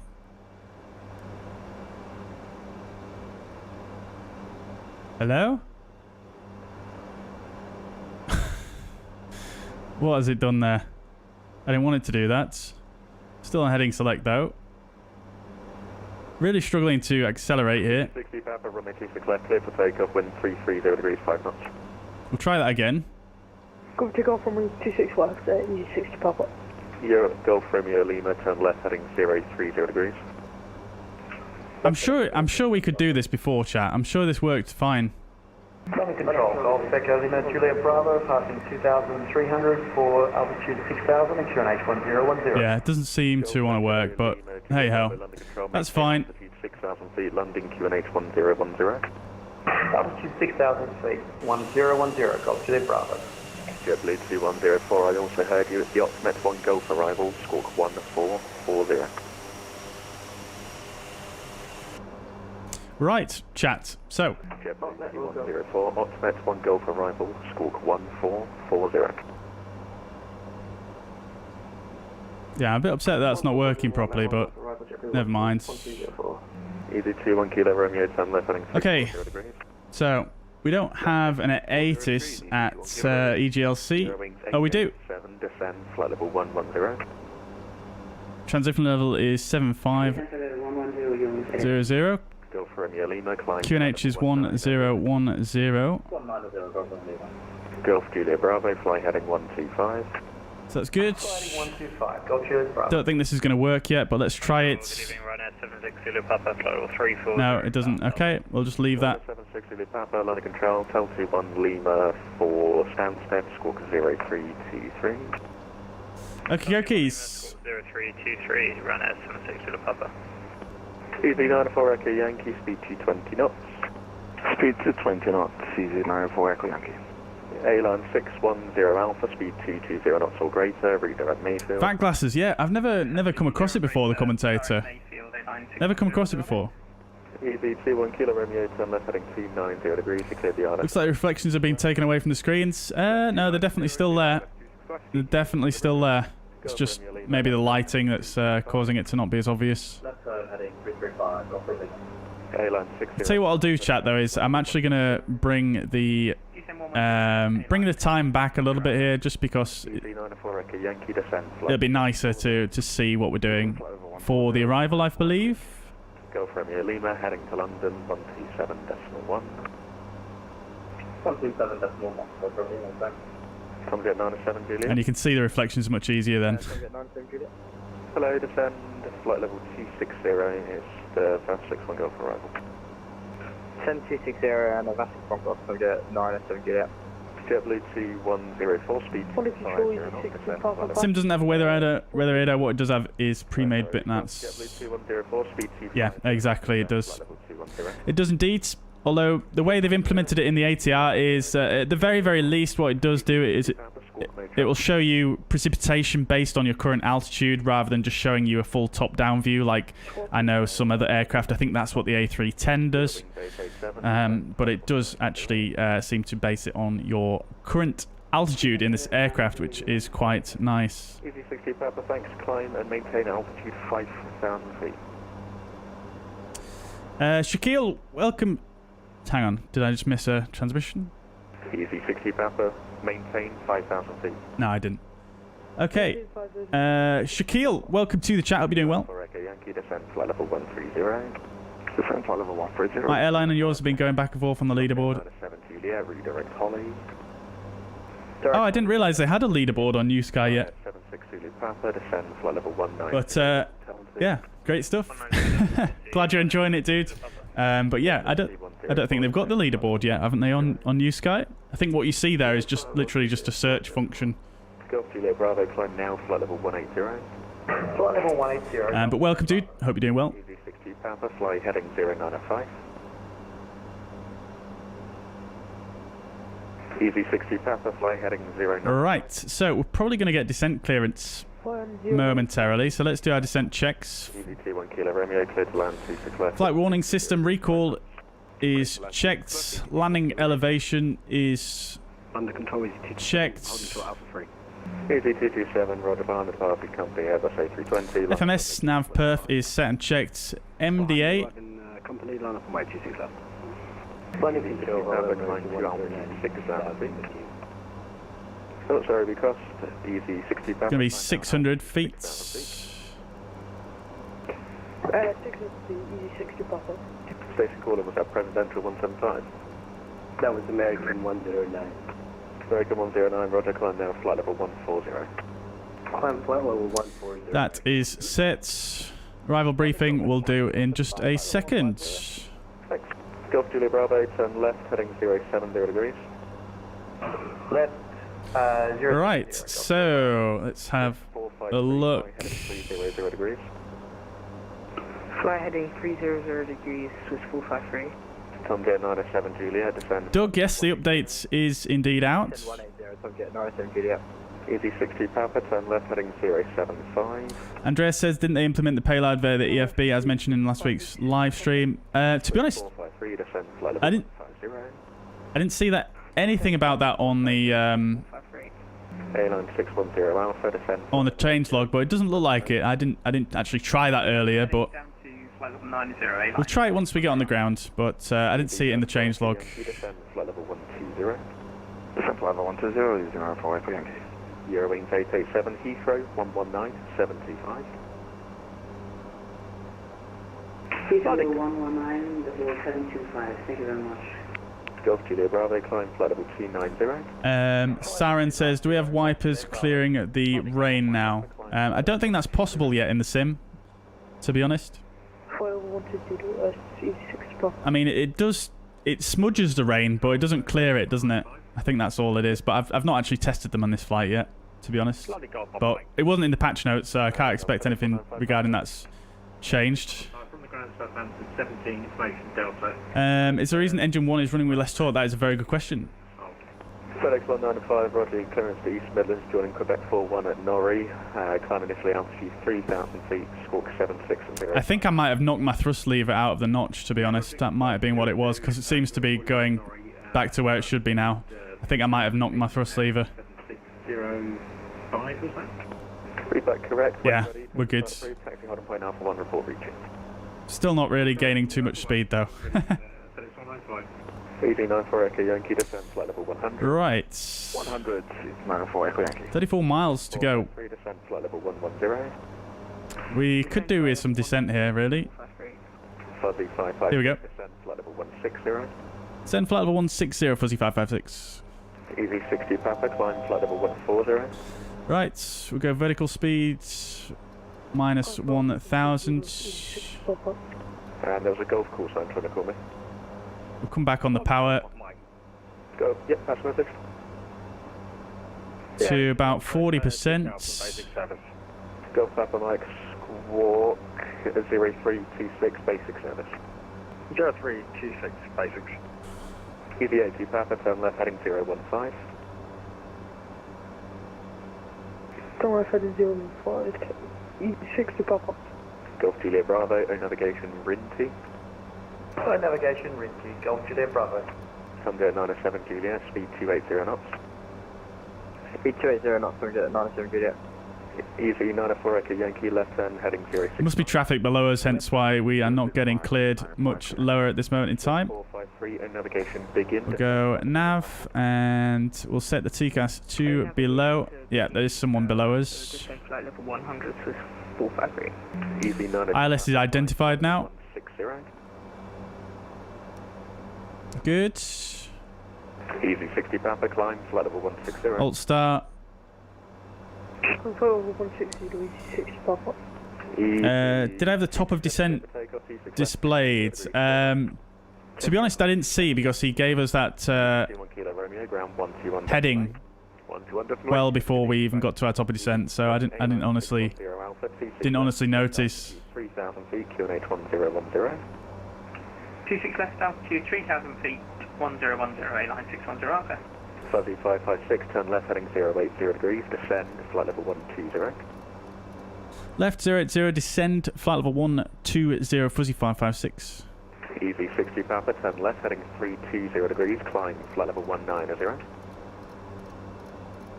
320 degrees, climb flight level 190, easy 60 Papa. Right, we'll just go vertical speed, chat, Runway 26 left, because we don't want to go crazy. 4,000 feet, QNH 1010. Down to 4,000 feet, QNH. We'll go for Swiss 453, descend. 1,400 feet per minute. Descend flight level 90, Swiss 1. Let's see, is vertical direct 2 implemented? 543, turn left heading 090 degrees. Turn left heading 090 degrees for the No. 543. Swiss 453, Heathrow 119725. Heathrow 129745, Swiss 45. 119725. Right, so we'll get the anti-ice on for the departure, for the descent here. Presidential 175, speed 220. 220, Presidential 175. Flybus 2566, clear for takeoff 26 left, wind 330 degrees, 8 knots. Clear takeoff 26 left, Flybus 2566. Fuzzy 556, descend flight level 80. Send flight level 80, Fuzzy 556. Easy 60 Papa, heading to London 127.1. Tomjet 907 Juliet, descend flight level 140. 10 140, Tomjet 907 Juliet. Guys, I do appreciate, sorry, I am busy, so apologies if you get levels off, I will get to you when I can. American 109, Unicom 122.8. 14 right through, American 109, Phoenix. Right, Fuzzy 543, descend flight level 140. Good, okay. Flight level 140, Fuzzy 543. EV227, climb now, flight level 100. Flight level 100, EV227. What would you say the most significant chain? To altitude 5,000 feet, London City, QNH 1010. Send 5,000 feet, QNH 1010, Fuzzy 556. Airline 610 Alpha, left turn heading 340 degrees. Left 340 degrees, A line 610 Alpha. JetBlue 2104, speed 220, descend flight level 9. Right, okay, approach checklist. Approach checklist, seatbelt signs. Not actually on yet, we're not below 10,000, but we'll stick them on now. Landing lights, we'll turn them on in just a minute. Altimeters are set and check cabin altitude. Speed 180 knots. Speed 180 knots, 94 Echo Yankee. Is checked. 090 degrees. 090, EV227. Airline 610 Alpha, speed 180 knots. Speed 180, A line 610 Alpha. Easy 6511, line up runway 26 left. Approach checklist complete. We'll turn the landing lights on in just a moment. Alpha, enter backtrack, line up runway 02, runway 02, cleared for takeoff, wind is 270 degrees, 3 knots. Haven't had a chance to do a arrival briefing here yet, chat, but Runway 02, 195. Tomjet 907 Juliet, continue present heading. Continue present I heading. think we should have time to do one in just now, so let's do it. So we're going to be arriving into London City. 090 as always. We've got the landing lights on now. Disregard. This is the 41-2 charts. We're going to be using the ILS DME runway 27. We're on vectors for that currently. So localizer is 11115 ILSR. That is already identified. Final approach course 272 degrees, and the final approach fixed 2,000 feet, 3.4 miles from the localizer. Runway and airport elevation are coincident, and the MSA is highest in the southeast, 2,300 feet. So the glide slope, very unique in London City, as we all probably aware. The glide slope is a very steep 5.5 degrees, so we're going to aim to get fully configured before we start down on the glide slope. So you can see the platform altitude. We'll probably get brought into capture at 3,000 feet here at 5 miles. So we'll aim to be configured by 5 miles, and fully configured, we may need to use 100% override on the props as well to control the speed a bit. So that's that for the glide slope. Definitely need to watch the speed, and then our minimum is going to be 600 feet. If we need to go around, it's climb straight ahead to 2,000, and at 5 miles, turn right. Turn left, heading 305. Left 305, fuzzy 556. Sunset 97 Juliet, descend altitude 4,000 feet, QNH10. So if we need to go around, 10 to 4,000 feet, QNH1010. it's a right turn at 5 miles towards the locator, or as directed. JetBlue 2104, flight heading 055.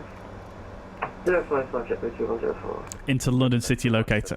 Turn left, heading 105. Good. Okay. So we've got that all tuned in already. A-line 610 Alpha, speed 160 knots or greater, maintain till 40 ME. And we're getting vectored in now towards the ILS. Fuzzy 543, descend flight level 80. 11115. We'll get the 322 tuned as well, just as a standby, which is the London City NDB. EV94 Echo Yankee, descend altitude 3,000. Now, I'm not sure if this has a steep approach button. Fairly certain it doesn't. Ryanair 76 Zulu Papa, descend flight level 180. Coming up to 5,000 feet now. Papa, descend flight level 180. Let's go vertical speed 1,000. EZ227, turn left heading 020 degrees. 020, Approach speeds will activate. EZ6, sorry, 15 Romeo. 1,000 to go. 26 left, 330 degrees, 4 knots. Good. Okay. Landing lights I thought I turned on. ILS approach. Close approach. I accidentally turned the strobe lights off. Okay, fair enough. Oops. New keybinds. New keybinds. Right, we can go to the ILS. Now we can go. Well, we can go to the blue needles. So let's make sure we've got the course set correctly, which is 272 degrees. Roger. Fuzzy 556, descend altitude 3,000 feet. You cleared ILS approach runway 27. Send 3,000 cleared ILS approach runway 27. Fuzzy 556. EZ227, you're heading to London 127.1. Okay, perfect chat. So we're clear for the approach. Love to see it. 272 degrees on the course. Altitude 3,000, cleared up to flight level 100, the fence on the side. Thanks. A-line 610 Alpha, clear to land 26 left, 330 degrees, 4 knots. Runway 26 left, clear to land, A-line 610 Alpha. Tomjet 97 Juliet, turn left heading 360 degrees. Left heading 360, Tomjet 97 Juliet. Presidential 175, turn left Just heading... getting that set here. Left 045, Presidential 175. Good. Yankee, speed 160 knots till 40 ME. Right, let's reduce that vertical speed a bit. Ryanair 76 Zulu Papa, descend flight level 160. Glide slope is indicating that's good. Zulu Papa, descend flight level 160. And 120, Ryanair 76. We'll arm approach. Ryanair 15 Romeo Golf, report your passing altitude, climb now flight level 190. 7 miles to Lavno. Altitude 3,000 feet, climb for, was it 190? Come back to idle power here. We'll set the power management selected to takeoff. Temperature's quite nice now, above 10 degrees, so let's go ahead and do that. Flight level 290. Climb flight level 290, flight west 2566. JetBlue 2104, descend altitude 4,000 feet, QNH 1010. 34,000, QNH 1010, JetBlue 2104. Shuttle 15 Bravo, descend flight level 130. 10-120, shuttle 15 Bravo. Easy 6511, climb flight level 310. Lovely stuff, chats. Let's do a replay of this one. 97 Juliet, speed 180 knots. Speed 180 knots, Tomjet 97 Juliet. Fuzzy 543, descend altitude 4,000 feet, QNH 1010. Lock capture. Descend 4,000 feet, QNH 1010, Fuzzy 543. Ryanair 76 Zulu Papa, contact London 127.1. 4 miles to go. Sorry, 5 miles to go to Lavno. Ryanair 76 Zulu Papa, contact London 127.1. I want to 7.1 run at 760 Papa. Thanks. Contact 907 Juliet, descend altitude 3,000 feet. Runway is in sight. Although we don't really look like we're particularly well aligned with the localizer, although we're not fully on it yet. Presidential 175 down 5,000 1010.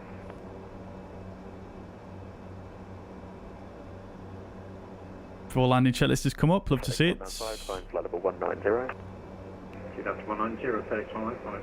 We'll go to flaps 15. Speed 180. Speed checked. Speed 180, knots or less, Fuzzy 543. Sunday 907 Juliet, 10 left heading 280 degrees, cleared ILS approach 26 left. Left heading 280, cleared ILS approach 26 left, from jet 907 Juliet. JetBlue 2104, speed 180 knots. 180, JetBlue 2104. Easy 15 Romeo Golf, fly heading 015. Alright, once we get glide slope alive, chat, we'll go to flaps full and gear down. Bravo, descend flight level 90. Descend 90, 15 Bravo. Fuzzy 543, descend to altitude 3,000 feet and turn left heading 300 degrees.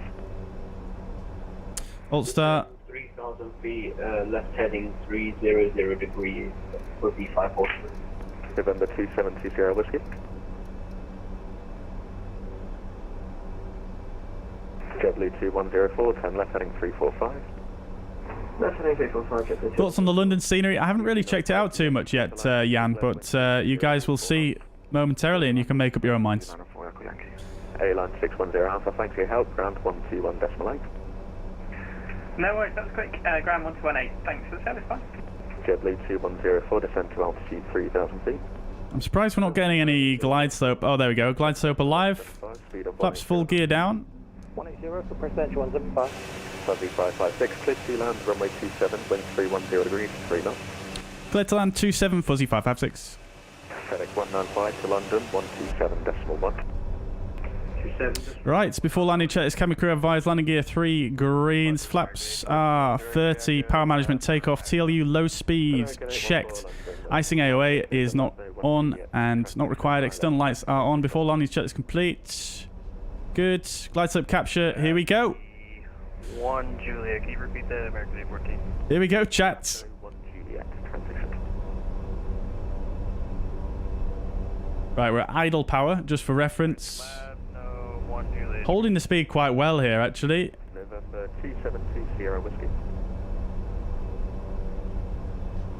And November 272 Sierra Whiskey.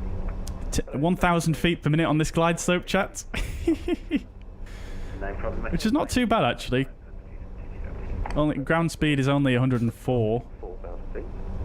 4,000, Presidential. A little bit of wind from the right. We've got someone on the ground down there, but it looks like they're on the apron, so no worries there. Fuzzy 543. Sunday 907 Juliet, speed 160 knots until 40 knee. 162 4, from jet 907 Juliet. Easy 15 Romeo Golf, turn left heading 340. I love how well it's holding the speed here on idle thrust. That's almost like this aircraft was made to do this approach. 6,000 feet, the big in QNH. It's actually losing a tiny bit of speed as well. November 272 Sierra Whiskey. It's very static though, isn't it? Not much movement going on there. You would have expected a few bumps at least, I think. Left jet 530, that's what the 204.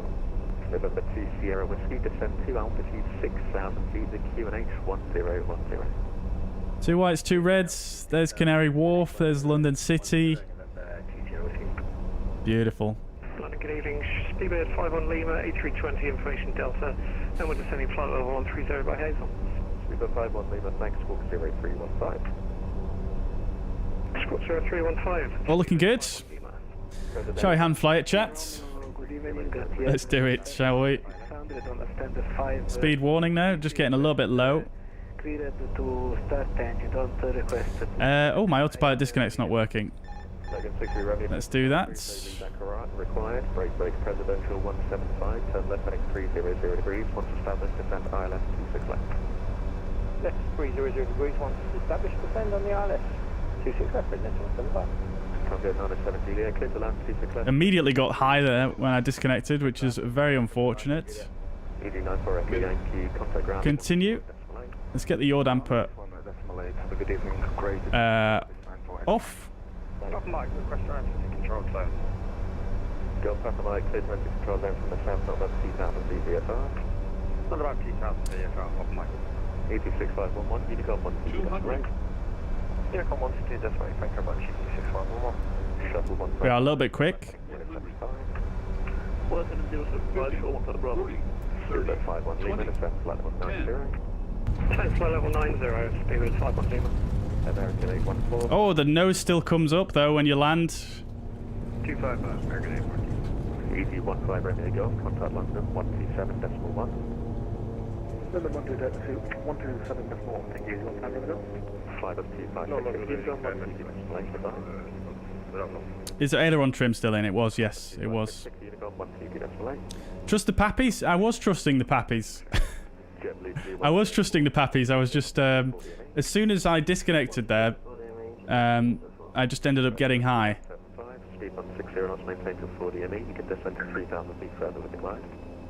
And then I had to dive a little bit, which was just a little bit difficult considering the high glide slope angle of this this approach. All right, welcome to London City, guys. This is the new apron part down here and the new taxiway. Let's park down here, shall we? I did configure a stand earlier in GSX, stand 26.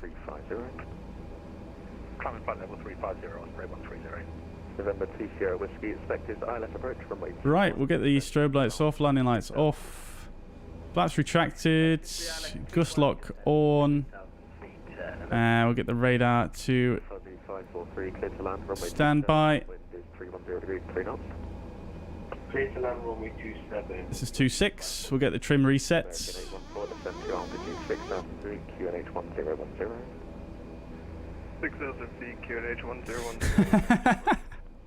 I love it, Score Goswick. Sorry, it's contact ground 121.8. Bye-bye. Contact ground 121. We're low on finals, but that's fair enough. Yeah, I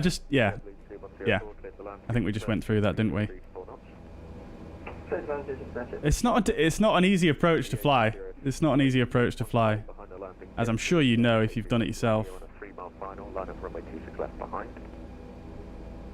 I've also never used this joystick as well with the ATR. My first time using it with the ATR, so my settings are probably not quite as dialed in as they should be. 351 Lima, contact Heathrow 119.725. 119.725, thanks very much, good night. November, disregard.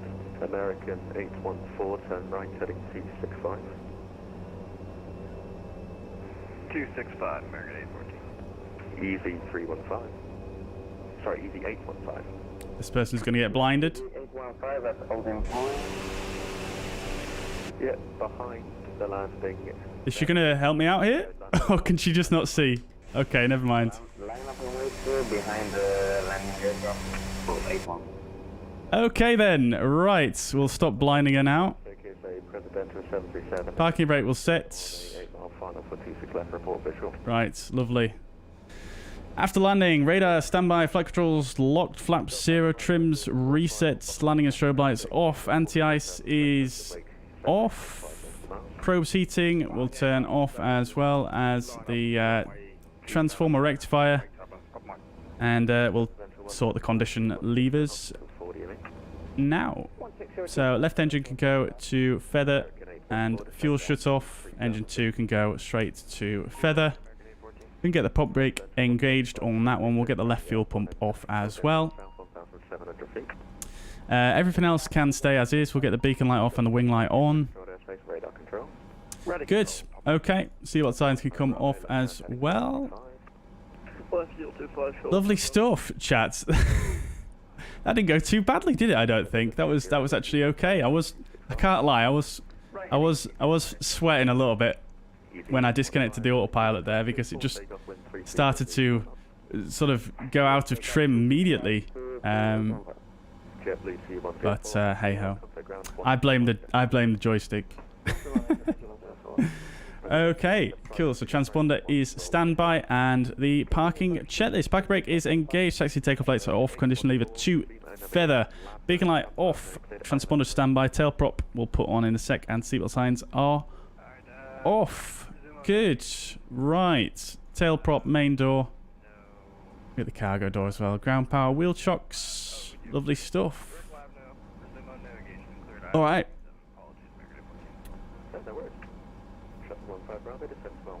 All right, landing rate predictions for that one then, chats. That felt like a fairly firm touchdown, I can't lie. We'll get the external power on as well now. Lovely jubbly. Cool. So, fuel shuts off on the right engine. Get the wing light off now. Logo light, come on. Not too bad parking, I have to say. I think normally in London City when you park here, you would actually have two marshallers. You would have one at the end here and then one over here. But obviously you can't have that in the sim. There is the remote ATC tower there. Very, very interesting. Alright. So I feel like on New Sky I'm probably going to have quite a few penalties there because I did muck up the lights on a few occasions. But let's have a look at the oh, Travelino. Yeah, I know, dude. I know. It's all good. So yeah, let's have a look at New Sky. And like I said, I did muck up the time and stuff. So yeah, it's probably going to be fairly interesting there regarding the rating, the pilot rating. I mean, I can already see it's not that great, but off the passengers go. Right. So New Sky. So we lost a lot of points here, chat. We lost a lot of points because I was so delayed. Now, I mean, yes, it was my fault, but technically I wasn't delayed because I thought I said it for the right time. I don't know there, but hey ho, it is what it is. I'm going to blame my dispatcher for putting in the wrong numbers on the booking for the flight. That being said, landing was slightly off center line, so 5.5 meters to I think it must have been the right there. So that's we got docked to 0.16 for that, and then no strobe lights for 185 seconds when required. I did say I think I mucked up the lights at one point, so that's that one. Fuel used is lower than the estimated minimum 466 kilograms, which is interesting. It doesn't really tell me too much more about that, but that's fine. I guess it's because of our routing, wasn't it? Instead of going around like this, normally you would go all the way around and then sort of down to the south and then in and like that for that approach, but we got basically a shortcut coming in like that, which is great. And then the actual touchdown itself, we've got great touchdown, which I will take. 246 feet per minute, 1.37 G. And distance from threshold, 193 meters. So just within the accepted range there. Definitely not too bad at all, really. Average centerline deviation, 3.24 meters. So I'll take that. That's not actually a bad landing for London City, considering it's the first time doing it in CRJ. And if we come in here, you can see, yes, we did land a little bit to the right of centerline there. But we were right within the touchdown zone, and that's pretty much perfect distance down the runway, in my opinion. So I'll take that. I mean, we probably could have flared for a bit longer because this thing does stop on a dime. So we probably could have flared a little bit longer and still been, you know, maybe about here. And we could have still, you know, been safe and we could have slowed down in time. But hey-ho, not too bad at all. I think the major issue there was this guy. If we had not had that stupid admin error, we would have gotten over a 9 there for the pilot rating. So, yeah, never mind. Never mind. Who got closest then? 246 feet per minute. It was Dio. Very nicely done there, my friend. Very nicely done. I have recorded that as a replay, but we'll have to watch that at the end of the next leg because we're doing... I think we're going to do a turnaround here, and I don't want to muck the aircraft up, you know, like sometimes happens if you do a turnaround in an aircraft. So, Aviation Beast, welcome to the chat. Hope you're doing well. Nice firm butter landing. Yeah, that's what I'll take. That firm butter.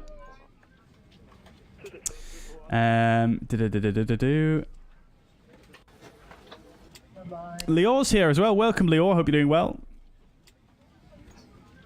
It's all about showing how not to do it right. Yeah, exactly. Yeah, I'm saving you guys penalties on New Sky here, so you know you guys don't have to do it. Oh, I completely missed that as well, chat. The balance for that flight, $167. We're still in the plus though. We're still in the plus. But yeah, never mind. Didn't make too much cash there, did we? I'm afraid.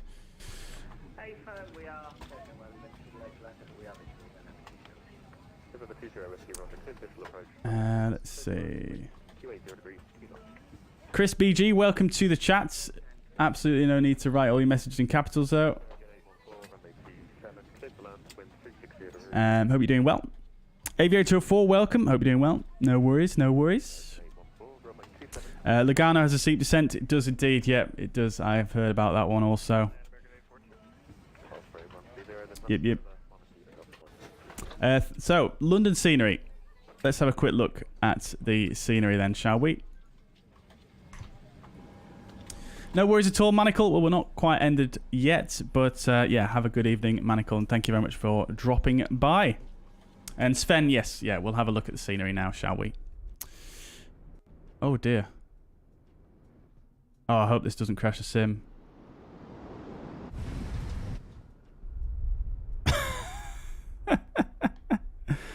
Oh, dear. I hope that doesn't cause some problems with the plane.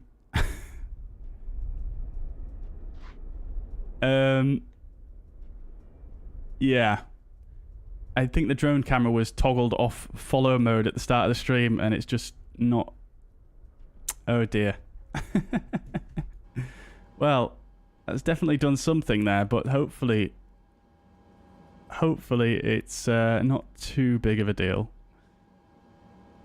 Right, there we go. We're back in our spot. Looks like all the buttons and stuff are in the same place as what they were, so hopefully we're still okay there. It's just power loss because of the external power. Right, okay then. So let's have a look around London City, shall we? So this is the UK2000 scenery that was released last week. So let's just make the time a little bit earlier so we can actually see what we're looking at here, because it is getting quite dull here. Right, so obviously the major thing about this is the new taxiway here and this new ramp area that's been sort of extended down. And obviously this completely new taxiway which didn't exist until, well, last, 12 months or so, chat?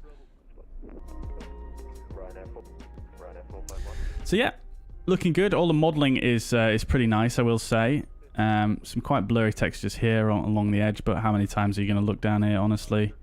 But at least it's modelled in there. It looks nice and neat, and it's modelled in, and that looks nice.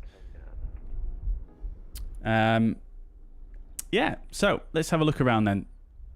I think in general what you'll find in this scenery chat is quite a lot of the textures are... Some of them are a little bit low res, but some of them are very acceptable. So I think that's one of the themes you'll see across here. But the runway textures are quite nice. They're quite decent. It's got a nice level of sort of wear to it here, but I don't know. There's something about it that looks a little bit default to me, but it still looks nice. It's still not nice. Let's do away with the clouds a little bit here, so we can kind of see if it's got sort of some nice PBR effects on it. Where's the sun at? There it is. Yeah, so it's got some PBR on it. Not quite as finessed as some other sceneries that we've seen, but you can see there's some reflection going on there. Let's make the sun a little bit lower maybe and just see if it helps it. Yeah, you can see there is some reflection there. I'm not sure though, chat. I think maybe the real runway in the real world has grooves on it. I'm not sure. I don't see any grooves on this, but anyways. Ground markings around here, pretty nice. Wigwags appear to be extremely bright, and it doesn't look like they actually light up. It's just sort of casting a light rather than them actually lighting up. But again, that might be the lighting conditions currently. Let's just go a bit of this.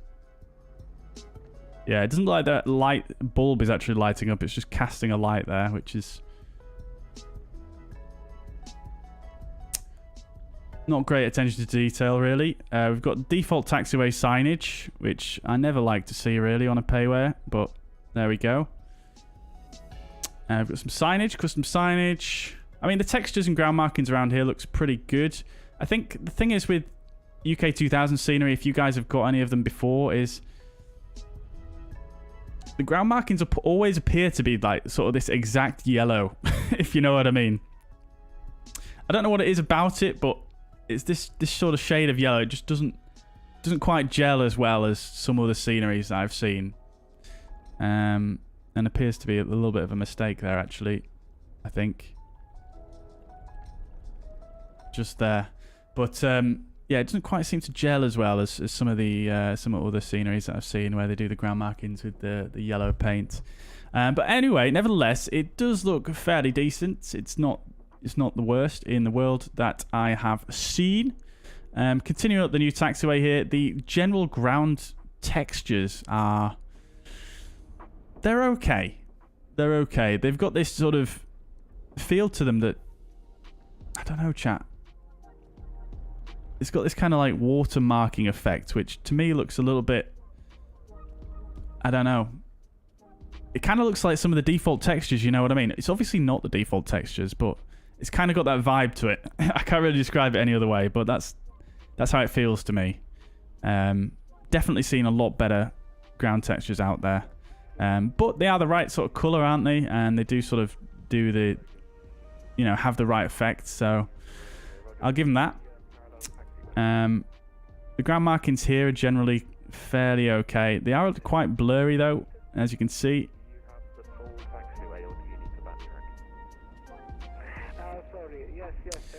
However, the ground, I mean, you know what I'm like, chat. I absolutely, you know, I give big points to good ground textures and good ground markings. Now, these ground textures are, you know, they're middle of the road. I think they're not bad. They're good. They're not great. You know what I mean? And the same with the ground markings. Just comparing to other sceneries that we've got in the sim. I give big marks to that. So, yeah. I feel like there could be better. Maybe. But, that being said, the modelling and general texturing of sort of the buildings and the clutter is quite nice. It is quite nice, as you will see as we come along here, along the side. So if we just stroll along here, you can see, I think this is a custom fuel tanker here as well with the appropriate branding on, which is good. And then, yeah, I mean, in general, the buildings are textured and modelled quite nicely, I think. They look pretty effective. You've got some parallax windows here. Signage here, again, it's this kind of UK2000 yellow. I can't really describe it, chat. But it just seems to be the similar sort of yellow that I see on other UK2000 sceneries. I might be completely making this up, but that's just what it feels like to me. You do have some interior modelling here and some nice transparent glass, which is visible from the inside. I know some people don't care about that, but it's there. They've clearly put the effort in there to get that right. That looks good. The modelling and texturing generally quite decent as well, although not much weathering to the panels and things like that. The fascia panels there on the walls, but again, you know, it is generally looking quite good. But yeah, like I say, along here, the ground clutter, more internals in there as well. It all looks pretty good. I mean, this area looks particularly particularly good as well. Bit of weathering going on here on this, but this is quite low res. But again, how close are you ever going to come up to that on a frequent basis? Tower is modelled inside. Again, they've done the work with the glass. That looks pretty nice. General modelling and texturing is pretty nice. I can't lie. It is good. More parallax here, which is nice. I'm a big fan of the parallax, to be quite honest with you. Is this parallax? No, it's not. There's some parallax though. This is quite cool to see. Saving on those frames, but still giving the impression of an interior, which I do like. I do like it when developers use that. So yeah, generally modeling and texturing is pretty decent. And then coming over yonder, it's just more of the same coming along here. You know, texture's not the crispest in the world here, but I think I can live with that. But, you know, I'm just comparing it to other sceneries that we've got in the sim that absolutely have some super nice crisp textures on this signage and stuff like that. But yeah, ground clutter again, very nice. Yeah, it looks good. It looks good. I don't think I need to go through it down the whole apron here. You can sort of see the general gist of it. I'll show this bridge over here. This is quite nicely modelled. And then you've got a few statics down here. And the sort of the private jet area with a few people lingering. Animated. This bridge is quite nicely done there. Although there's some potential issues here of terraforming. But again, how often are you going to see that? But yeah, this area is quite nicely done. There's people here chilling. Not sure what's going on with the photogrammetry though here. This is looking very strange. I noticed earlier on. I'm sure this was modelled in properly before this building, but it doesn't seem to be now. As well as this bridge, I thought that was modelled in, but it seems to be now like melted photogrammetry. Speaking of external buildings, we've got the Travelodge there, which is good. Looks fine, as good as the Orbex one. And then you've got the railway as well, the DLR line coming down here, which is actually animated, and we should probably see that go past in a few minutes. The Tate and Lyle factory is not modelled though, which is in the Orbex one, which is unfortunate because that's quite prominent, isn't it? But the train is here.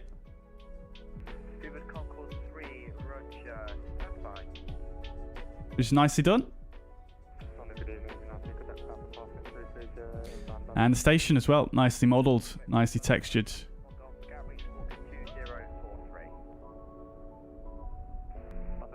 And then the land side is pretty nicely done as well. I do like this.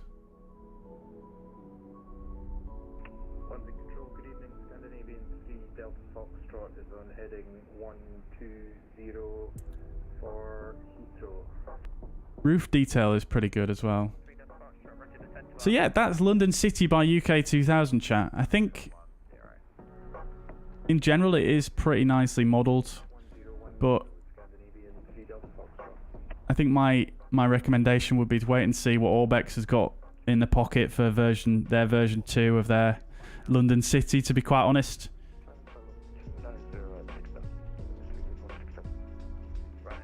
This is very nicely modelled though, I have to say. Yeah, I don't know what it is about UK2000 sceneries. I mean, I've looked at quite a few of them, and admittedly I do only own 1 or 2 of them.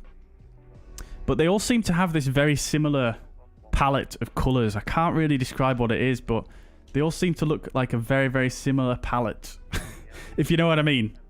And there's something about it that just doesn't quite gel for me, personally, but that might just be my personal opinion here.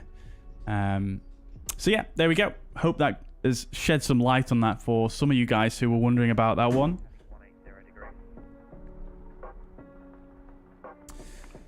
Cool. Right then, chat. So I hope you enjoyed that. Leave a like if that was useful to you. There we go. Right, we'll get cracking with the next flight, shall we? I'm just going to take a quick 2 minutes, grab a glass of water while I prepare the next flight, and then we'll go back to Bristol and We should be able to test the VNAV a little bit better on the return leg because we probably won't get a crazy shortcut like we just did just then. So stay tuned, guys. We'll be back in a couple of moments with the return leg to Bristol.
Takeoff 26 left with the Gavin 280 degrees 3 knots.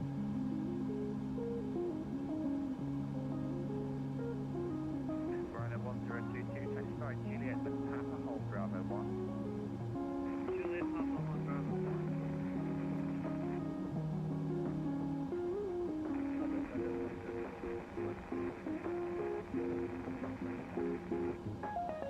421, taxi Echo Delta 322.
Right, chat.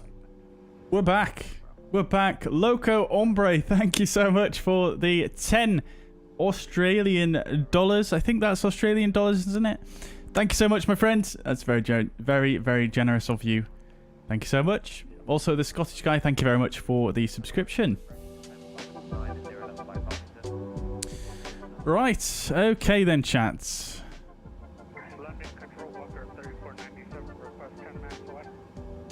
Good. So then, Liana, welcome to the chats. Hope you're doing well. Sebas, I don't have a mod for the clouds. No, it's just default live. Well, it's actually not live weather at the moment because we're using a preset to show this airport, but we'll go back to live weather. And let's just leave the time as it is, I think, just so it's not... We're not going through the night. Right, okay, so... Look at that, parking new leg. Oh, that's good. Right. Let's just clear our menu off there.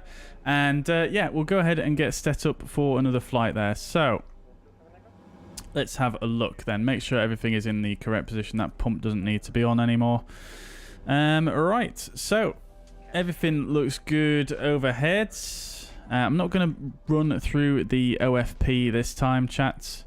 We're just going to sort of get set up here and get cracking with things. We'll go heading IAS there. That's fine. Right, good. Everything else looks good there. Fine. Okay, chat, let's do the test here, chat. So I'm going to use the keyboard shortcut to set the altimeters here, just so you can see what I'm doing. I'm just going to set the altimeter using the keyboard shortcut. Now, we know there was an issue with that in the last build, so we're going to be able to test that this time and see if it levels off properly. Good. Okay, so we'll set these to auto-tune. Coming further down, everything else looks good down here. Good, right, okay, so let's get the MCU plugged in. Right, so... Coming back here, we're not going to bother with POSINET nav data units. We'll just go ahead and get the aircraft loaded up as it should be. So we'll not bother with the refueler from GSX this time. But nevertheless, we'll set up the weights here. So our payload 5251. We'll set it there. And then the fuel is going to be 1543. That should do it. So we'll go straight to weight here. We'll go and fill the zero fuel weight in from there. And the fuel on board. Good. Okay, and the reserve 779er this time. Right. Good. Perfect. Cruising flight level this time is going to be expected flight level 180. So we'll stick that in there. And then our alternate's going to be Heathrow this time at flight level 190.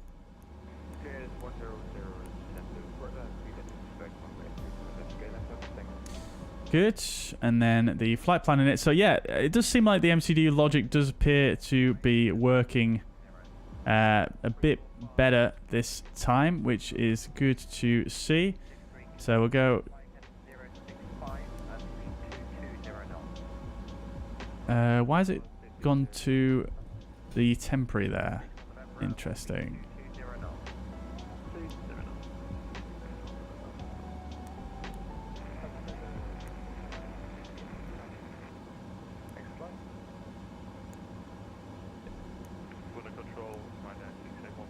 What's happened here? Clear temporary? No, that doesn't seem to work either.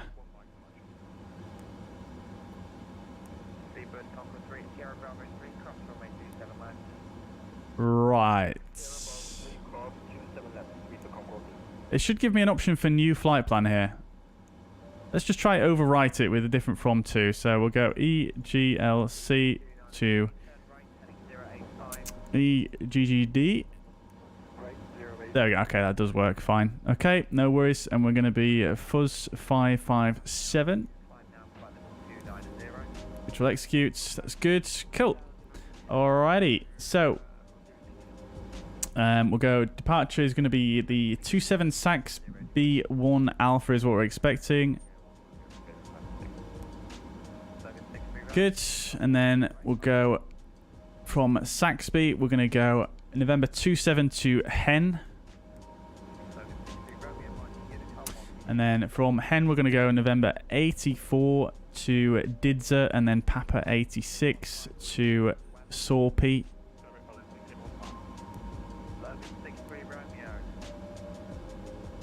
And then the ICTA-1 Bravo arrival.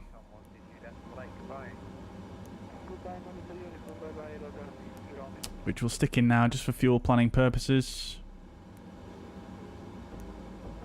And the transition is probably not going to be either of those, I'm guessing. We'll just go for none. Probably be vectors, won't it? So that's fine. Good. So let me just check real quick the restrictions here on the departure. Make sure everything is correct there. So we want to be above 1,100 there. Max 200 knots, that's fine. 3,000 and then 3,000 and then 3,000 all the way out. And then max 200 knots. That's fine. We're going to be 170 in the climb anyway. Although that being said, we probably will level off before that point. Cool. Right, so we'll set 3,000, which is probably going to be the altitude we get cleared to initially. So that's good. We'll get our clearance now, I think. EG293, resume navigation direct to Conan.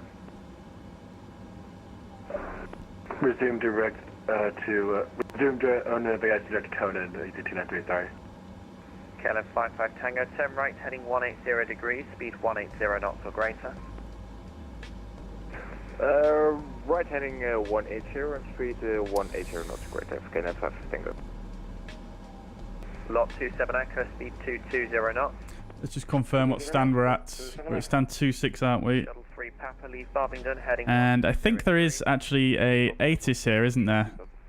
So we'll grab that. Charlie, turn left, heading 180 degrees. Left heading 180 degrees. Maybe not. EG6 on November Alpha, descend to altitude. No, okay, fine. That's fine. Approximately 2-3 miles. Roger, 3,000 feet, EG6 on November Alpha. EG93 Quebec Papa, descend to altitude 5,000 feet, the gap with QNH 1010. Just need to wait for a second to speak then.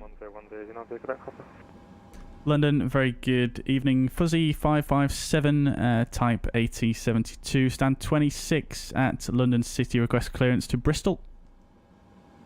KLM 55 Tango, turn right, heading 240 degrees, descend to altitude 3,000 feet, cleared ILS 27 left. Heading to 241, down to 3,000 feet and clear for ILS 27 left, KLM 55 Tango. Vivid 7 Lima Charlie, runway 27 left, descend to altitude 4,000 feet, the Heathrow QNH 1010. 27 left, down to 4,000 feet, QNH 1010, Vivid 7 Lima Charlie. EG6 on November Alpha, speed 180 knots or greater. 180 greater, 6 on November Alpha.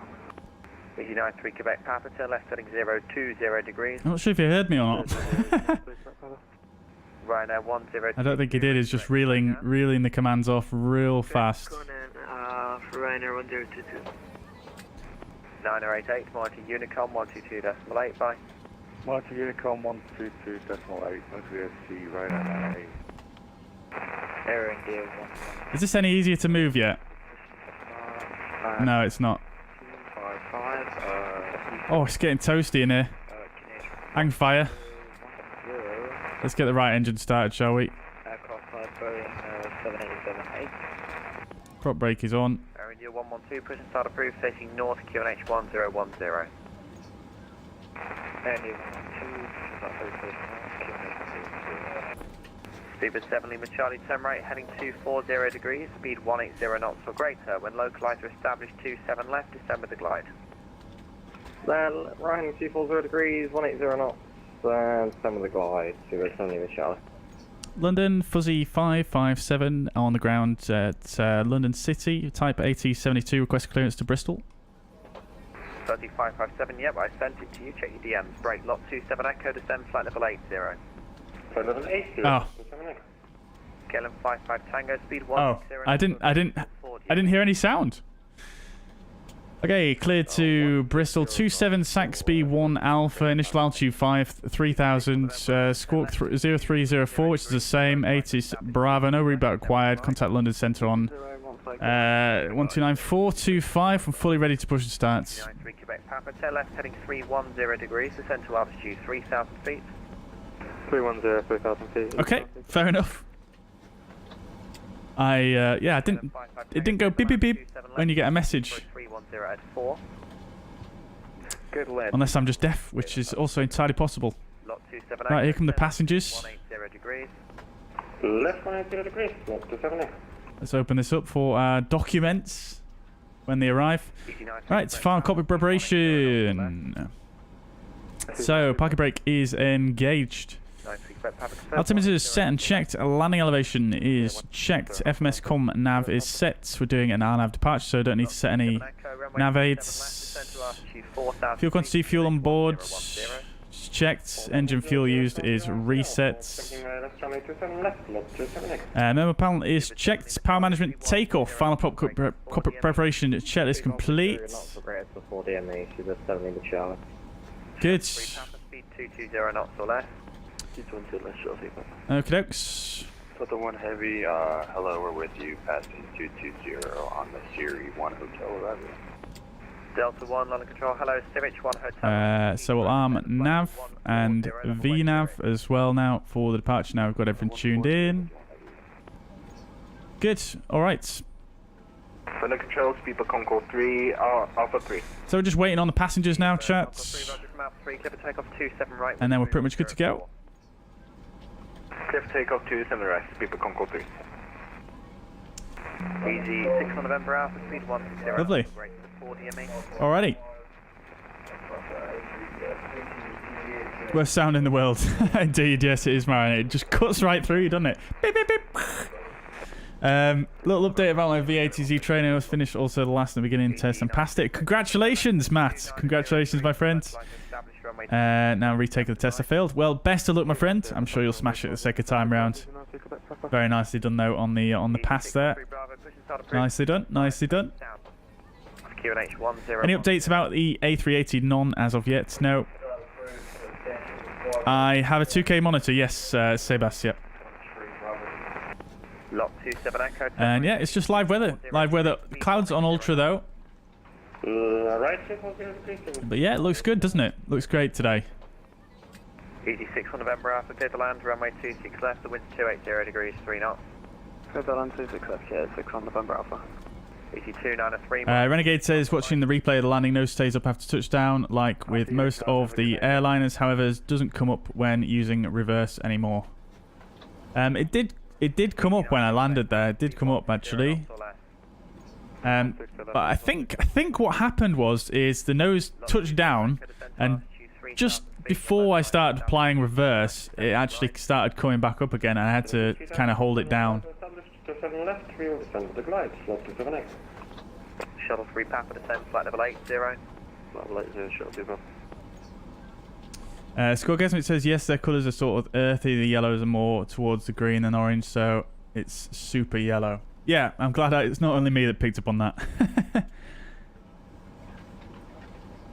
I think when you need a common library for all your sceneries, then yes, they're going to share a lot of things. Yeah. I mean, I don't know though if the colours actually come from the colour library. I think that's just for the models, isn't it? I can get over the models. It's just like I say, the main thing to me is the colour palette. I think. Mark BC says I've just updated the ATR and alas it's utterly broken with MFDs don't light up and every single fault light comes on. Have you tried restarting your simulator just as a first line of troubleshooting, because sometimes they can get a bit screwed up, some of these planes, when you've installed them for the first time. Sometimes just to restart the sim will fix a lot of issues. 40 me, just 7X. Viva Concord 3, report you passing altitude, climb now, flight level 1. Oh, they were a part of the Orbex London City. Ah, thank you very much, Mariner. Yeah, I did wonder. Yeah. Interesting, interesting. Negative, flight level 150. Flight level 150, people Congo 3. Vivid 7 Lima Charlie, Callsign, runway 27 left, the wind at Heathrow. I know what you mean about the UK2000 yellow. It's been a thing as far back as FS 2004. Got you! I'm glad it's not only me that noticed that. Right on Alpha, hold November, Bravo 3. Sven says it's what they happens when they left the merge with ground on. I had that when I made the Amsterdam enhancement. Oh, you were the one that made the Amsterdam enhancement. That's really cool. We've actually used that on the stream. Amazing, dude. Yeah, it makes sense, doesn't it? Because it's like the underlying satellite imagery that kind of gets merged into the ground, isn't it? Yeah, it looks strange to me. Lord Oliver, welcome to your chats. The ATR, yes, the update seems okay. Yeah, seems like it fixes some issues that they had, which I'm quite happy with. But yeah, we're going to give it another try now and just see if we get any more issues. Because I think the thing is, as I've said multiple times in the stream, is with this aircraft, I've noticed that a lot of the issues crop up when you have your second flight of the day. So I'll be interested to see what happens. One thing I did notice is the VNAV scale just goes absolutely bonkers sometimes on a second leg. So I'll be interested to see how that works this time. As you can see, it doesn't seem to be going bonkers at the moment, but I don't know if it should be flashing like that at this stage. But nevertheless, we'll see how we get on here. Hello, sir. Expect the Lavno 1 Juliet. Right. Cool. So, passengers nearly on board. We've got the right engine started in hotel mode, so we can get the external power disconnected. And we shall do a departure briefing as well whilst we are here. So, let's have a look-sees. So we're currently here at London City. This is the 40-9 chart. Airport elevation is 19 feet. We're departing runway 27. We're currently here at stand 26 on the east apron, just here. We're currently facing in towards the taxiway, so we will just be taxiing straight out of the stand. And it'll be right turn down the brand spanking new taxiway. Following that all the way down. I believe the name for the taxiway is going to be, is it Tango or Lima? Let's have a look. Is it a bit clear on this if we zoom in this way? Yeah, it's East Taxiway. So taxiway east and then to Mike for departure. And then we are cleared for the Saxby 1 Alpha. This is an RNAV departure. 40-3 plates, transition altitude 6,000. We're already on with London Centre here. So let's have a look. We're going to be departing London City now. You can use some nav aids for this, but we're not going to do that, just to save on a little bit of work here. Initially departing runway track out to LCW01, max 200 knots, minimum altitude 1,110 feet, maximum altitude 3,000. That is the same. That is a stop altitude for this whole procedure. No turns below 1,110 altitude. Then we're going to take a right turn in towards Lima Charlie November 01, max 200 knots, then a right turn to 04, max 200 knots, required altitude 3,000. 05, same again, and then a left turn out to Brookmans Park, max 200, same again restriction-wise, and then a left turn to Saxby, max 250 knots, and required of 3,000. Now, we might get cleared higher, but it all does depend on the traffic situation, doesn't it? Because we're very much slap bang in the centre of London here, so depends on the traffic above us, but that is the departure. It's, like I say, RNAV, so we're not going to fuss with tuning any nav aids. So that's going to be it. Weather, we haven't really looked at here because we haven't briefed the OFP as such, but we'll just have a quick scroll through. We've got about the same passenger loading as last time and the same overall loading, just a little bit less fuel. And then regarding the weather's pretty nice here at London City, nothing really too much to say. Although it does say no clouds detected here on the METAR, but we do have quite a number of clouds here in the sim, funnily enough. Although this METAR is it's about an hour old. 643 Bravo, roger, taxi via Lima and Papa, hold Bravo. Yeah, so the new METAR is, I mean, it's more or less the same, but it just doesn't say no clouds detected. So anyway, no problems there. Weather at Bristol is looking a little bit windier and quite low visibility, actually. 500 feet visibility, with a visibility on runway 27. Visibility of 1,500 meters with no change there. I think that's what that means, actually, if I remember correctly. With fog, overcast at 100 feet, so very, very low visibility at Bristol. Might be a bit touch and go, actually, for us. Yeah. So that is that. I'm just going to cross-check this, actually. I always forget the notation on the end here. I'm fairly certain N means no change from the last METAR, but I just can't remember. So let me just... Russia. And then 55 Tango, taxi Sierra and Tango, stand 401. Sierra and Tango do stand. Oh, the METAR has actually updated since then, so we do still have mist and 3,400 meters visibility, but nevertheless, it has changed.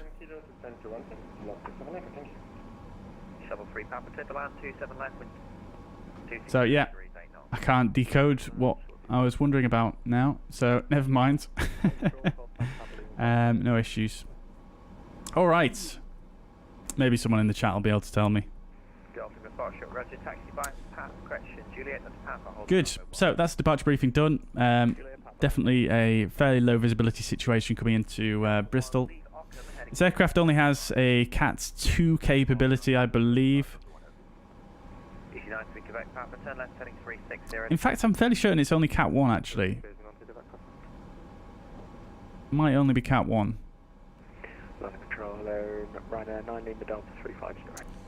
So, should be interesting for the landing into Bristol then.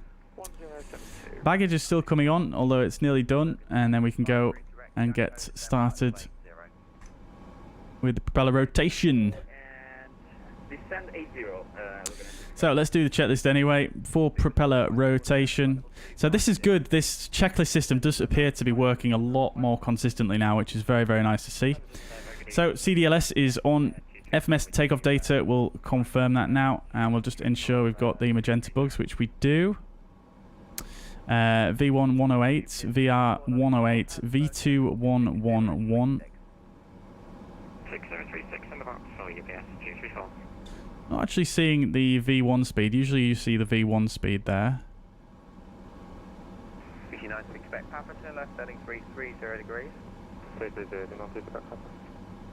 Let's just hope and pray. FMS takeoff data is set. Trim is going to be 1 up, I believe, if I remember correctly. 1 up. It is. You can set the trim there. You can't set the weights through here, though. Someone was asking earlier. And we've still got a little bit of aileron trimming, which is fine. Tail prop will get on board. In fact, we'll get it on board now because the passengers have finished boarding.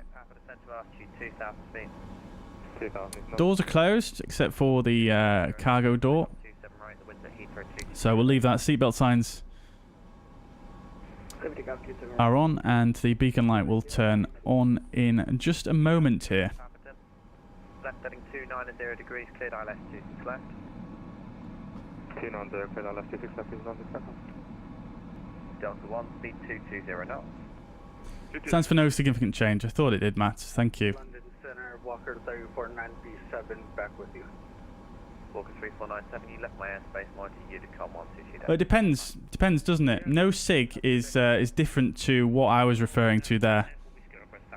Because when you've got a reading for the visibility on the runway like that, it tells you the trend either up, down, or no change. I think it says negative, positive, or no change.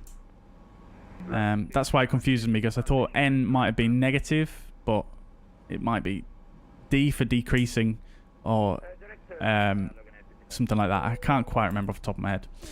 Anyways, there goes the last of the bags.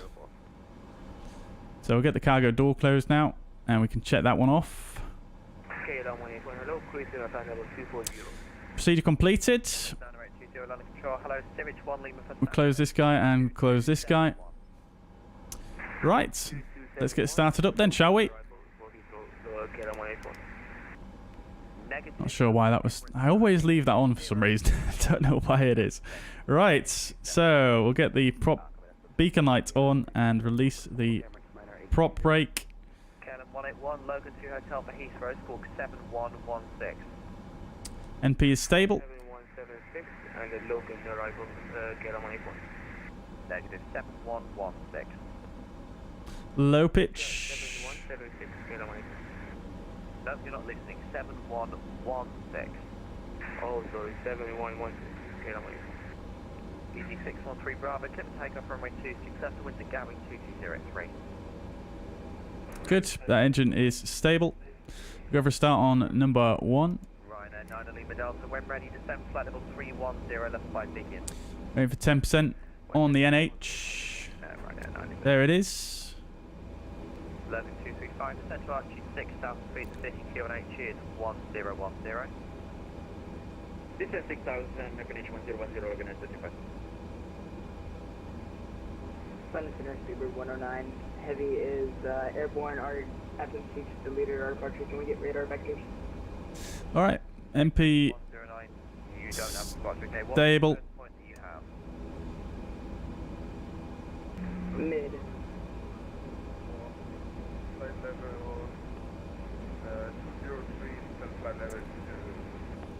Speedbird 109, turn left, heading 180 degrees, climb flight level 170. Left 180 and up to 170. Speedbird 109. Emirates 982. Good stuff. That is stabilized. So, everything looks good there. Scatter can come off now. Unicom 1228, goodbye, Speedbird Concord 3. TIU can come on. Probes can come on. Temperature's coming down. Good. Everything's set correctly here. Anti-skid test. We'll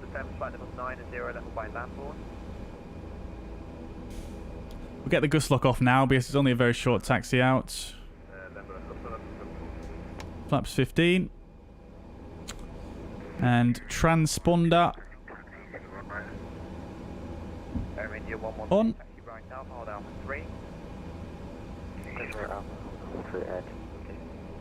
Good.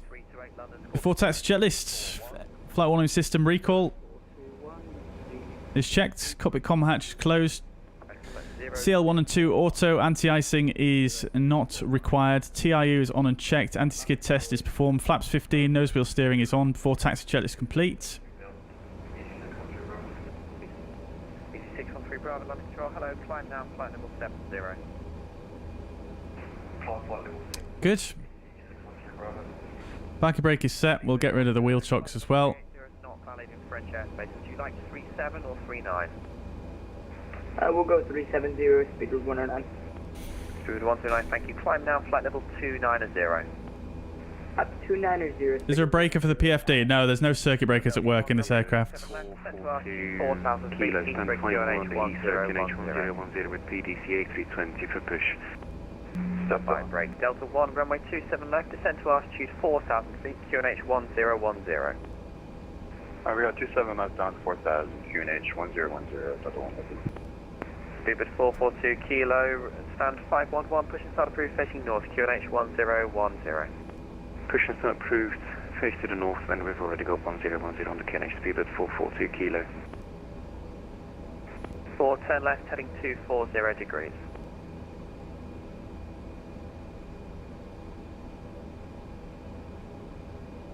Speedbird 454, turn left, heading 240 degrees. Left heading 240. Ah, good. Liana, thank you so much. So I was right then. Good. Bravo, climb flight level 190. Climb flight level 190 is Bravo. United to expect perhaps it's really not your day, is it? No, it's not. I've got a massive sink through it. It's 500 feet there. We're climbing to 3,000 now. Do you want Gatwick again or do you want to go somewhere else? We'll give it one more try. Sure. EG328, climb flight level 370. EG328, climbing 370, thank you. London, Fuzzy 557 at London City. Stand 26, information Bravo, request taxi. Delta 1, turn left, heading 360 degrees. 360, Delta 1. Fuzzy 557. Taxi holding point Mike, runway 27, report ready for departure. Taxi holding point Mike, runway 27, report ready for departure, Fuzzy 557. Right, let's go, chat. Taxi lights on. Parking brake released. Matt, take it easy, dudes. Take it easy. I wish you all the best. And thank you very much for dropping by. No worries at all. Glad you enjoyed. On speed 180 knots or greater. 180 knots or greater, Delta 1. Delta 1, thank you. Turn left, heading 300 degrees. When localized or established, runway 27 left, descend with the glide. Left 300 degrees, and we'll have the glide when we establish localized. Right, brake check. All good there. Taxi checklist. Taxi and takeoff lights are on. Brakes are checked. FGCP FMA is set and checked. Takeoff config tests. Flight level 90, Cannon, possibility. Speedbird 109 and resume our navigation direct to Barkner. Is performed. Taxi checklist complete.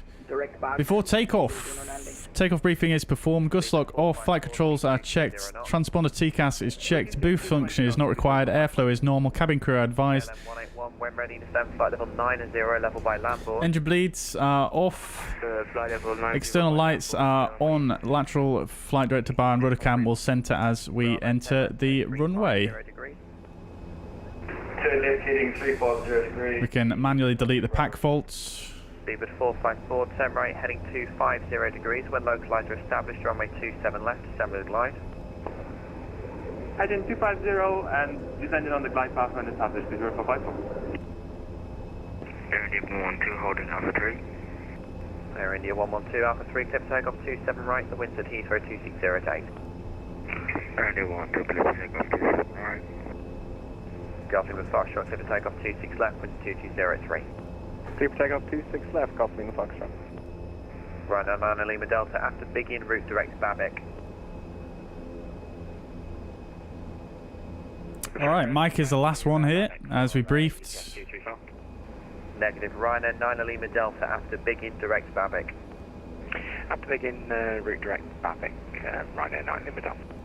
Fuzzy 557, Mike, London City, 27 ready for departure. 0 degrees.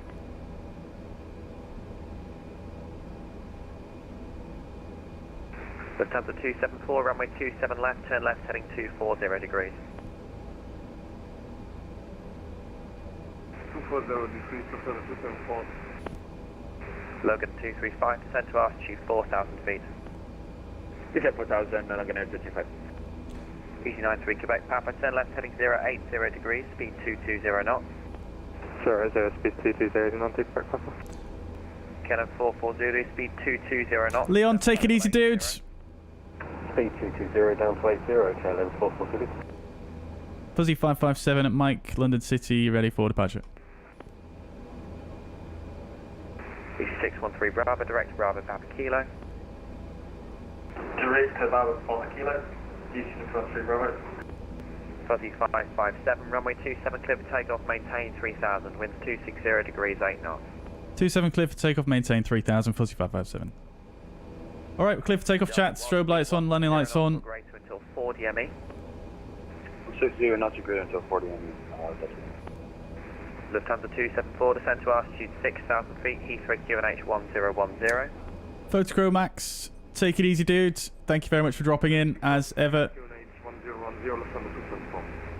And Roy, take it easy, dudes. No worries at all, my friends. You have a good evening.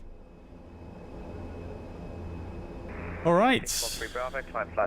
We'll center the heading book. Chrono starts.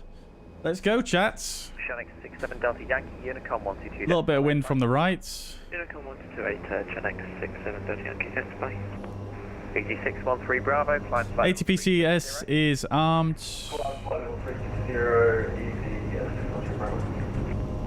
Lufthansa 274, descend to altitude 5,000 feet, speed 220 knots. It's taking a long time to accelerate like it used to do, chat. 60 knots.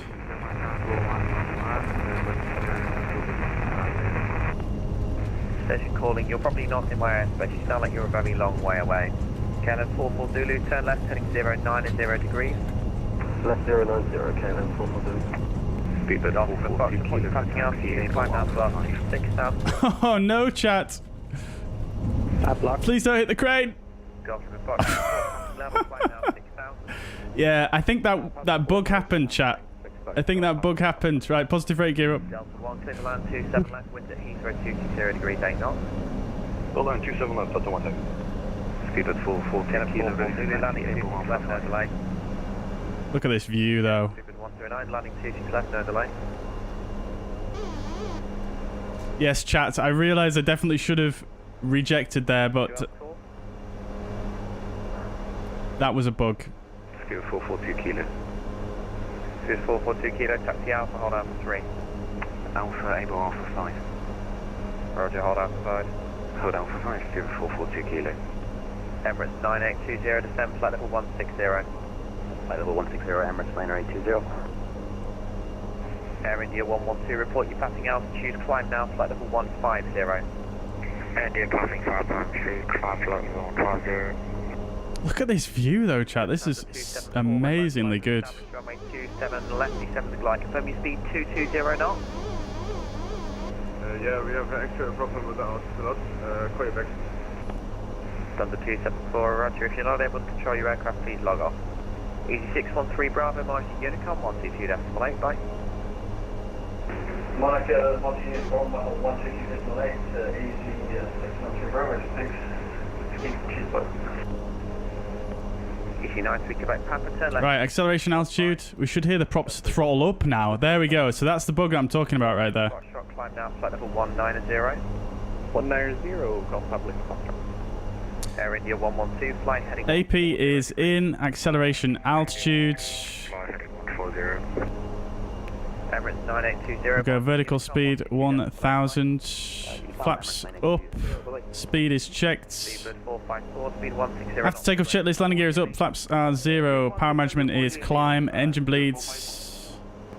11235, set to RG3. On. Taxi and takeoff lights are off. Altimeters are set and checked. After takeoff checklist complete.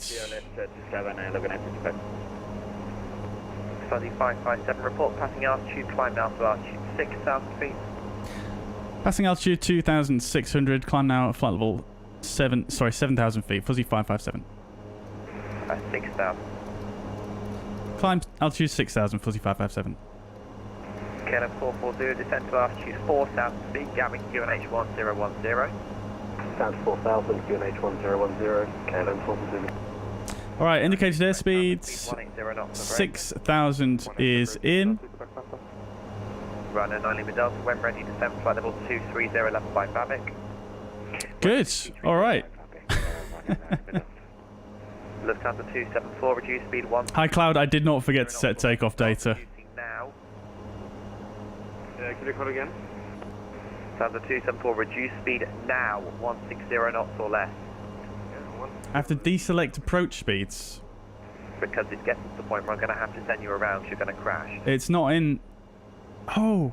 KLM 18. Really? Heading to 10 degrees. Shouldn't that deselect on its own though? Surely. Speedbird 109, Martin Unicom 122.8, bye. Over Unicom 122.8, Speedbird 109, thanks for... Oh wow. So that's why my my VR speed didn't show on the speed scale once we set the once we confirmed the takeoff data there. I see, I see. Ah. That's a bit of a gotcha, isn't it? Surely that should reset on its own. That makes not a lot of sense. Right, vertical speed 1000. Golf Lima Foxtrot, route direct Bravo Papa Kilo. Route direct Bravo Papa. We've got a 200 knots restriction here. KLM 181, runway 27 left, descend to altitude 5,000 feet, QNH 1010. That being said, chat, the long takeoff roll there was nothing to do with the actual bugs being set incorrectly, because that's not going to affect the actual power the engines put out, is it? Land 27 left, wind 260 degrees, 8 knots.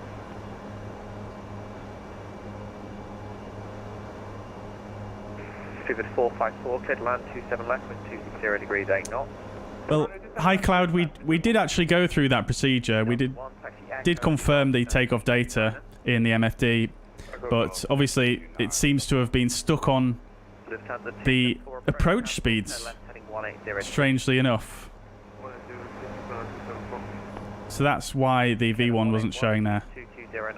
But, that being said, like I say, the long takeoff roll there. 557, climb flight level 180. Climb flight level 180, Fuzzy 557. Right, indicated airspeed 180. 8328, Unicom 1228, bye. Monitoring Unicom 8328, have a good evening. Standard sets. 440 Zulu, turn left heading 020 degrees, speed 180 knots. Good. Left 020 and speed 180 knots or less. Cannon 4. Okie dokies, off we go. India 112, resume our navigation direct Delta Victor Romeo. Andy 112, Delta Victor Romeo. UPS 2. Yeah, so that's interesting, chat. I'm not sure if that's actually by design, like the real aircraft, the approach speed's not deactivating once you've landed and set up a new flight plan. But yeah, that's definitely something that I'm probably going to look into. Right. Turn right heading 040 degrees, climb to altitude 2,000 feet. 040 and climbing 2,000 feet. Okie dokes. So, 274, 220 knots. yeah, the long takeoff roll though, chat. That's definitely some issue there. We've had that a few times. Lufthansa 274, turn left. Had that a few times, and it seems to be an issue with the power management selector. Something to do with that, because as you guys heard there, when we were on the takeoff roll, we take off power, and then we went to climb power, and the engine suddenly started giving way more power. So it seems like there's some bug there with the takeoff management selector, unless that's intertwined with the approach speeds. Is that intertwined? KLM 181, speed 180 knots or greater. Speed 180 knots or greater, KLM 181. Another thing we'll need to look into, I think. Because obviously when you've got the approach speeds activated, the takeoff selector will give takeoff power when you put the power to the ramp, right? For a go-around? Yeah, I think that's something I will have to look into further. Not sure if bug or not. That being said though, when we had this issue on the first stream we did, the ATR pilot we had in the chat did sort of concur that seemed like it was incorrect functionality. Right, flight level 100. Landing lights off. Seatbelt signs can come off as well. Climb flight level 370. Good. Good. Unicom 1228, bye. Yes, it is, says High Cloud. What are you saying? Yes, it is too. Passengers had too many beers after job at Canary Wharf. Clearly. They had what my dad refers to as a liquid lunch. 235, turn right heading 105. Left for 105, looking at 25. Lufthansa 274, turn left. Yeah, this controller's, yeah, having none of it, is he? He's very busy though, so I don't blame him. KLM 44 Zulu, turn left heading 290 degrees, cleared ILS 26 left. Flick the power switch to MCT and back to get the power back to normal. Yeah, exactly. That seems like what it is. It's some strangeness with the power management knob. Subject 9 Victor Mike. I'd be drinking if I had to go to Canary Wharf, so I can relate. Yeah, I don't blame you. I do not blame you. Yeah, fortunately I've never had to be in there. I've driven through Canary Wharf, which was an absolute nightmare, but Yeah. So what's going on with the flight plan here then? There's some weirdness. 507. Stand 507 via Alpha. Which fixes this? This is... Lufthansa 274, turn left heading 340 degrees. So, Hen. From Hen, 181, speed 160. it should be Didza. And then from Didza, we should be Sorpy. And then Asham. So, whatever this is, it shouldn't be here. Let's see if we can just nip that in the buds. Oh, it's Disco. Ah, it's probably because I was rushing. London, good evening. Fuzzy 150 on the ground. Okay, maybe not. 7, request clearance to Bristol, please. So, Hen did a Sorpy. Thanks, very much. 440, clear to land, 26 left to Windsor to Gatwick are 2205. Ah, okay, so it's inserted the Clear to land, 26 left, wind 2205. Clear to land. Sorpy. Then we should be Ashton. Turn right heading 180 degrees. But it's put Ashton after... It's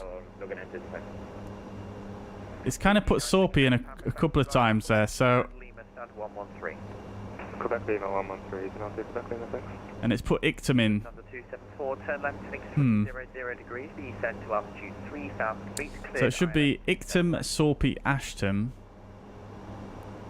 Ictum... Yeah, so this Sorpy can go. 3,000 feet, 24 left. You're cleared ILS 27 left. ILS 27 left on the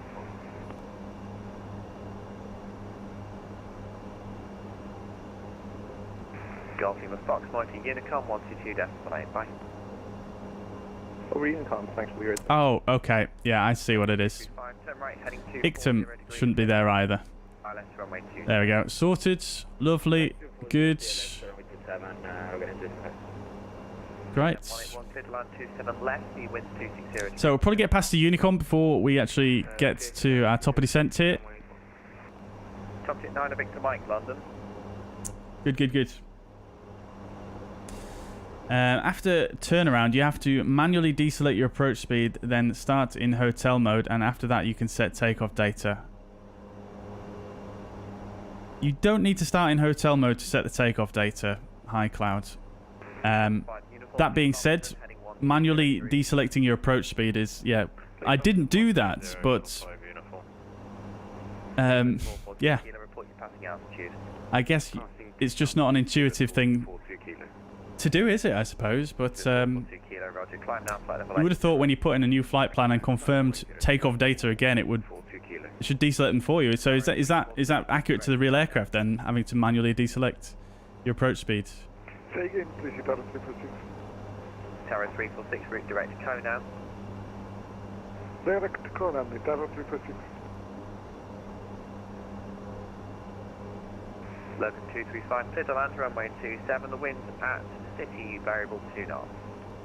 Get to land 27, we're going to enter 25. Lufthansa 274, speed 160 knots or less. 160 knots, Lufthansa 274. Or less.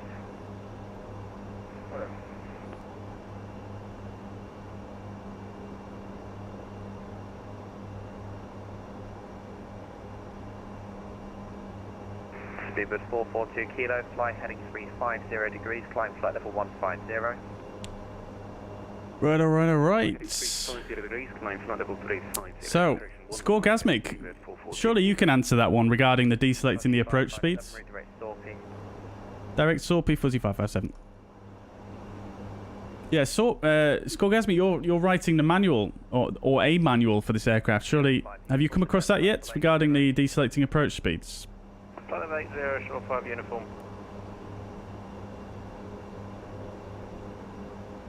Air India 112. Direct Sorpy.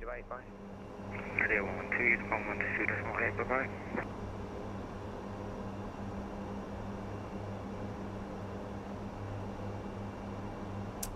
What's your reference for that one there, High Cloud? The reason why I'm so inquisitive and so confused by it is because I've been through the flight crew training manual, from front to back, which has all the FMS flows in it. And I can't recall ever seeing that bit. But it is possible I missed it, I suppose.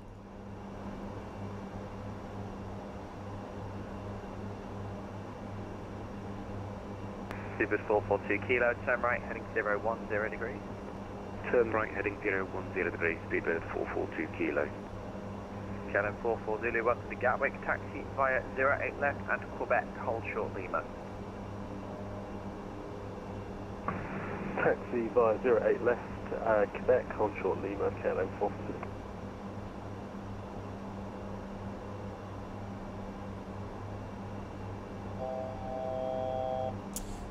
Okay. 1,000 to go. Only doing 700 feet per minute. Good, good, good. Lufthansa 181, clear to land 27 left and wind 260 degrees, 7 knots. Alrighty. Lufthansa 181, clear to land 27 left and 260 degrees, 7 knots. Correction, Lufthansa 274, clear to land 27 left with 260 degrees, 7 knots. Clear to land 27 left, 274. KLM 181, taxi right on Alpha, hold November 5 Whiskey. KLM 181, sorry, I have to disconnect, I need to go. Sorry, bye-bye. Speedbird 442 kilo, resume navigation direct brain. Oh, navigation direct. The skyscrapers area is nice to spend some time with colleagues after job, but as I witnessed, they are used to drink a bit too much on Fridays. Crikey. I bet that was expensive in London as well, to be fair. 1010, shuttle 5 uniform.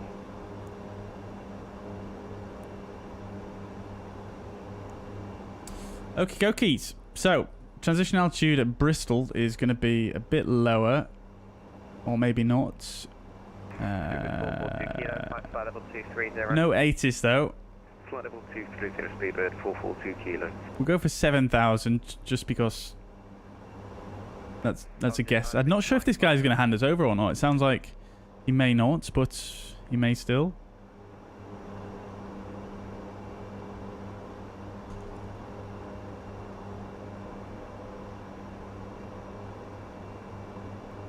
James Salt, welcome to the chat.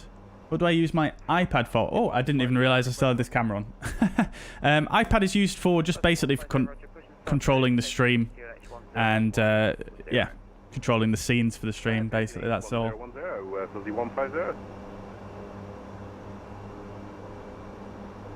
Would prefer Nottingham over London. London is just way too busy. Yeah, I've not been to Nottingham since I was very young.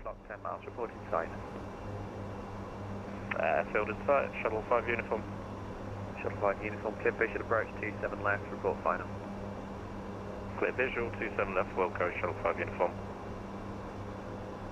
Speedbird 442 kilo, direct Bradford. Leno Bradford, Speedbird 442 kilo.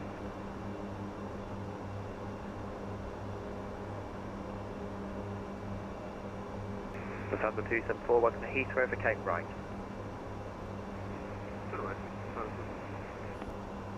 Lufthansa 274, thank you, taxi via Alpha, hold short Echo. Good. Good. Wonder if it was flight sim related. No, it's not. No. I mean, I'm using Touch Portal, which I believe you can hook up to Microsoft Flight Simulator, but I have that running on my streaming PC, which is basically yeah.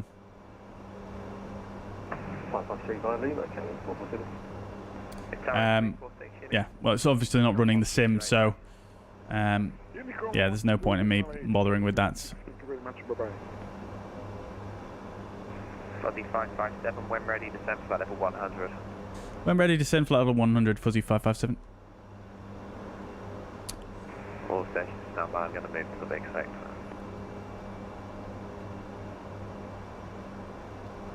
Okay, so we're cleared down to flight level 100. Not quite at our top of descent yet, so I might as well hang fire up here.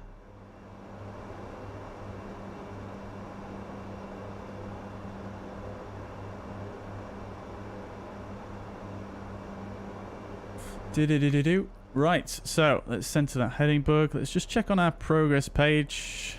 How far we've got to go. 81 miles. So yeah, definitely no requirements to descend as of yet. But what we can do is we'll go ahead and get the nav age tuned.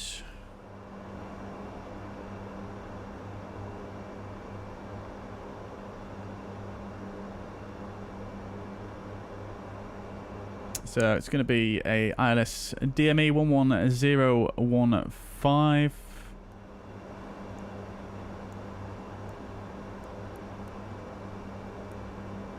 Fuzzy 557 Whiting Unicom 122.8, bye.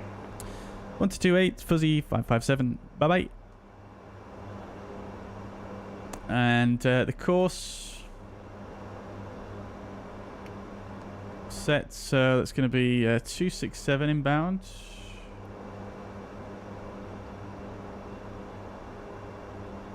System 4, tropical. Lufthansa 274, you appear to be on Echo. I've checked continue via Echo right onto Bravo, hold short kilo. Good. Okay, yeah, I'm on Echo. Okay, Echo, you're Bravo. Doesn't seem to be targeting cruise speeds either. So there's definitely something funky going on there. Hold short just means stop before the taxiway, please don't turn onto it. Shuttle 5 uniform, clear to land 27 left. Cruise mode max cruise, so it should be targeting usually about 245 knots, somewhere around there, I think, for the max cruise. It's only targeting 200 knots there, so something a little bit funky going on there, I feel. Number 301 Sierra Romeo, Roger, Squawk 0774. I mean, it says 170 here in the flight plan, but it's targeting 200. Shuttle 5 uniform, confirm clear to land 27 left, wind 2607. So yeah, there's definitely still some funkiness, isn't there, chats? Fenix 93 kilo, hello sir, Hemel 1 Bravo to Birmingham. Has anyone else tried calibrating the Airbus Thrustmaster throttles? That's exactly what I'm using today. Yeah, works good. James Salt says I live in London but originally from Leeds. Oh, very good, very good. Well, I'm very close to Leeds myself. Moved here 11 years ago. How are you finding it versus Leeds? I like Amsterdam, but it's quite different from London. I've never been to Amsterdam. But in the Netherlands, I've been to Eindhoven, which is a very nice city.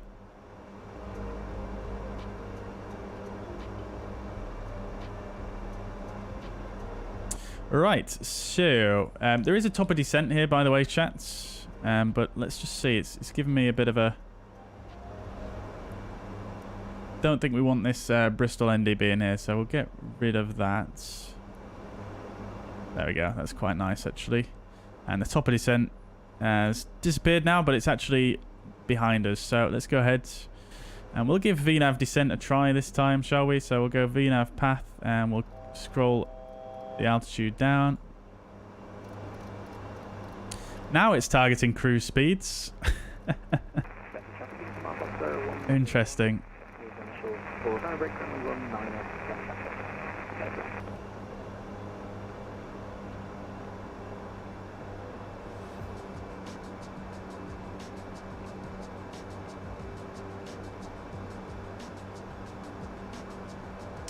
Right, descent checklist. Flight warning system recall is checked. Landing elevation is checked.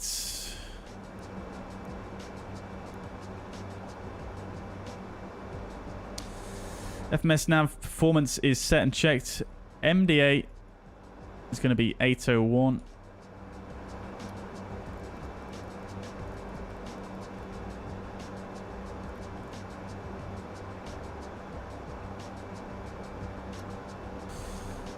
Arrival briefing. We've not performed it, but we'll try and get to it in just a moment. And then on here we'll go nav below. Good. Okie dokie.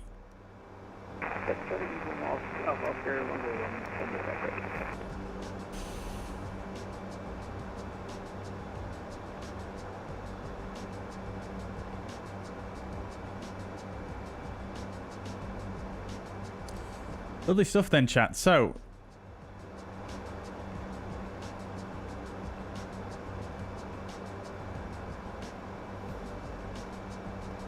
to be honest, the main thing that I want to fix from this update is, it definitely seems improved in some areas, but the main thing that I wanted fixed was doing a turnaround and having it work properly. In terms of, you know, that issue we had on the takeoff roll there. Doesn't seem to be fixed still. Which is a big thing to me, I think. Because we do tend to do a lot of turnarounds in this aircraft.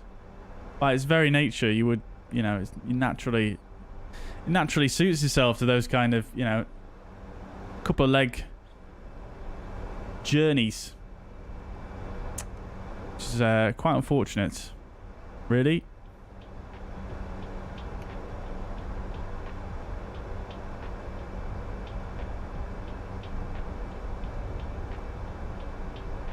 Could still be user error. Yeah, I suppose I do need to look into that, don't I? But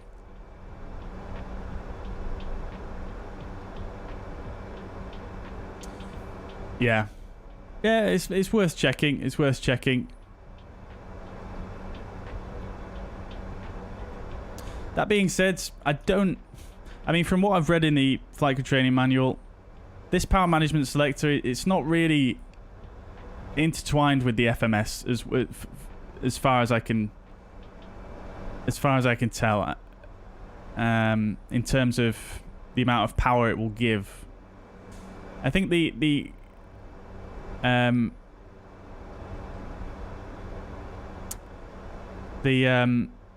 way it works essentially is when you're on your approach. Oops.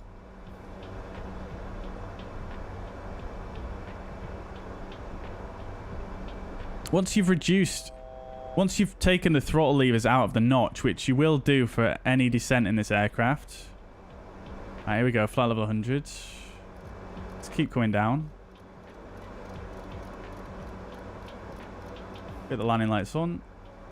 We'll go all the way down to 2.5. Seatbelt signs on. Yeah, so you'll always bring the throttles out of the notch. So I think how it works is once you've brought the throttle levers out of the notch, if you then go back to takeoff power, not MCT, what it should do is it should not command takeoff power until you actually put the thrust levers back past the notch into the ramp position. However, when we had that issue in a previous stream, we did try putting it into the ramp on a turnaround, and it still did the same thing. So it kept that sort of lower power setting, and then when we switched to climb power, it sprung to life, and it started giving, you know, normal expected performance basically. So yeah, I don't know, man. I don't know. Bit confusing. Maybe I'm missing something. Probably am. Anyways, let's check the METAR. QNH1012. Still got the mists. 3,200 meters visibility.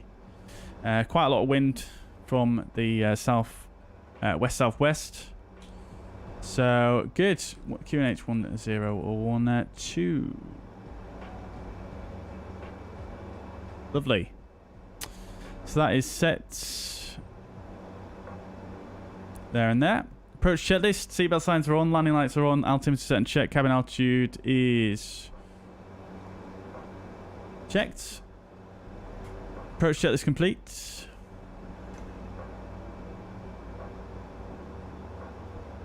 You can flick the switch to correct it though on takeoff. Yeah. Got you. Yeah, I've got to try that next time. I've got to try that. See, if that's the thing though, if it was intended operation, if it was user error, then that kind of fix wouldn't work, surely. Do you know what I mean?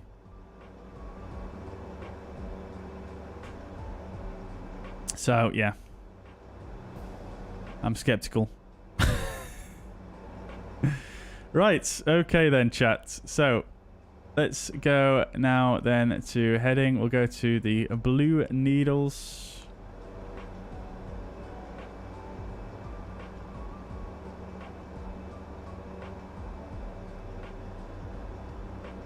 Keep the power up a bit.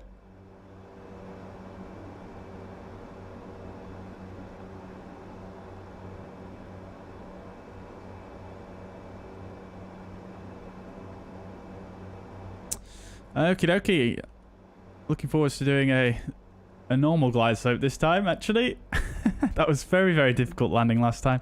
Oh, baby, look at this mist. Oh, no. Oh, no. This could be an issue for us.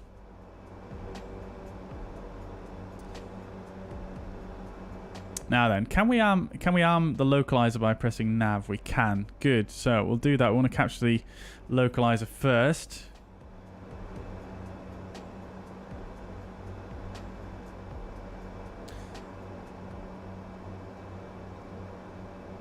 Right, music off. Mariner's taking off now. I heard you on the radios. Yeah, dude. Enjoy, enjoy. We'll do another replay for this one as well, chat.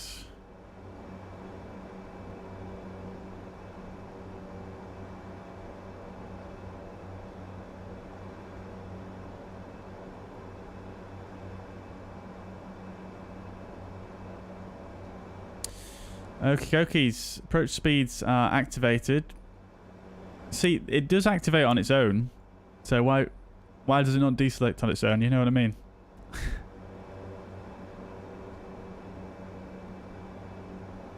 It does have a lot of Airbus logic in this aircraft, so you would have thought it would be a little bit smarter than that. I don't know.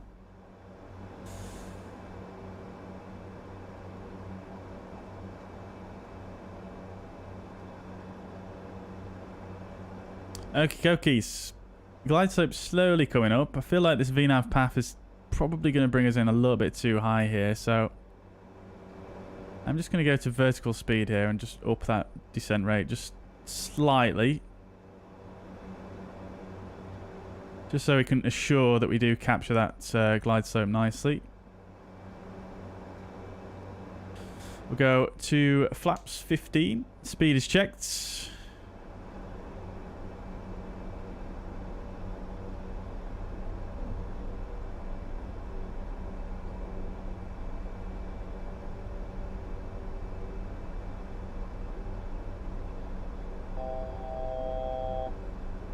$1,000 to go.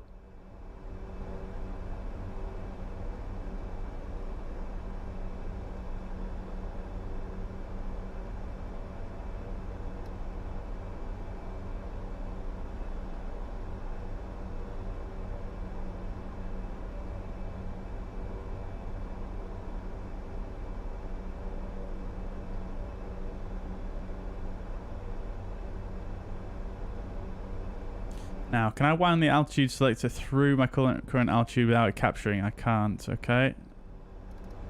Oopsie daisies. Oh, it's going into pitch hold anyway. Okay, that's fine. Good. Right, go around altitude is 3,000 feet. That is set. Continue down at 1,000 feet per minute. Get the gear down just to try and control the speed a bit.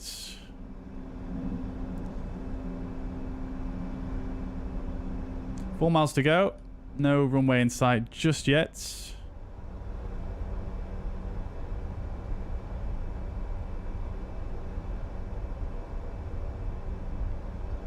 Arm approach now. Should be able to capture the glide slope here. We have. Lovely stuff. We'll go flaps full. Speed is checked. 3 miles to go. Minima is 8:10.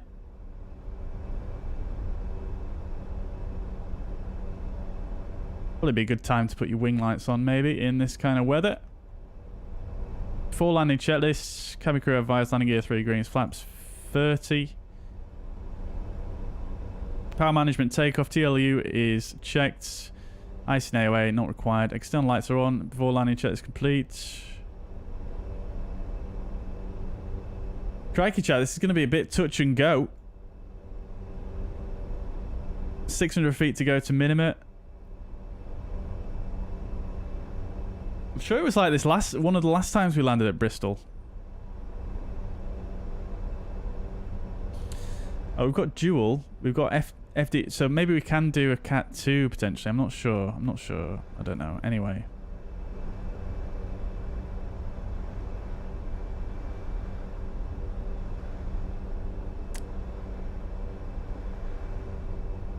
There's the runway. Just can see it there. Whew.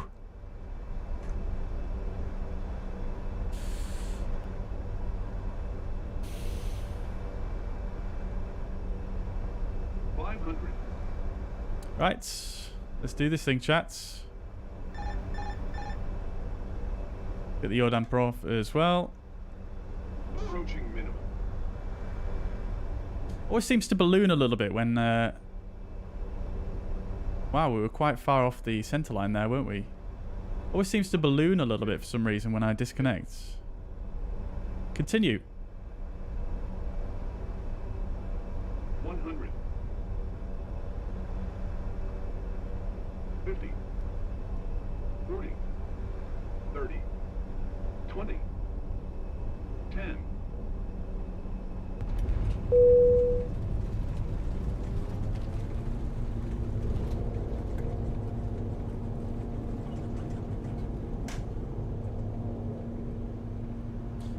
Hey! Not too bad, chats. Not too bad. Didn't feel too bad, that. Alright, radar standby, flaps up. Gust lock sets. Want to vacate to the right here. TIU off and the probe heat off as well. Landing lights and strobes can come off.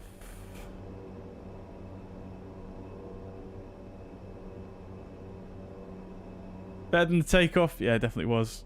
MF, thank you very much for the subscription.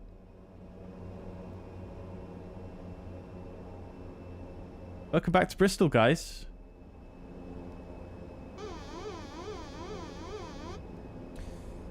Okie dokies. So, trims.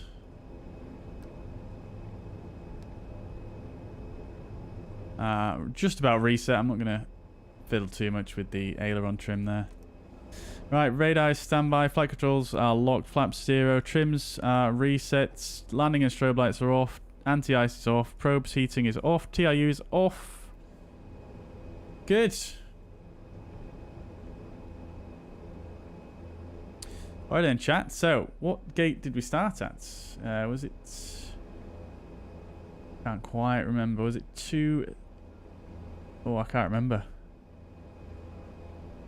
We'll just taxi to it, because I remember where it is visually. Down here, isn't it?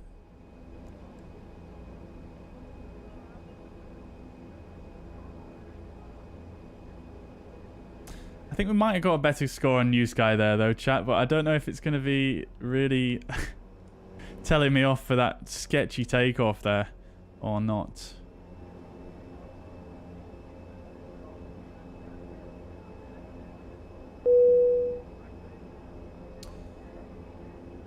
Sir Topper, thank you very much for the subscription.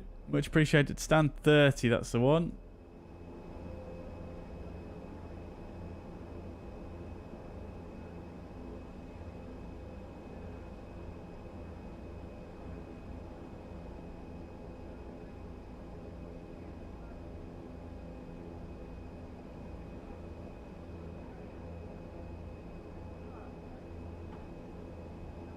Right, so we'll get the left engine to cut off now.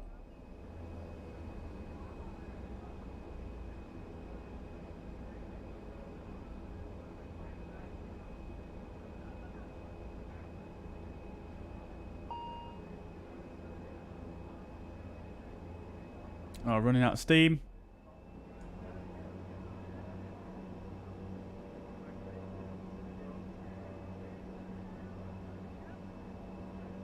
Hello? The right engine is just not responding at all.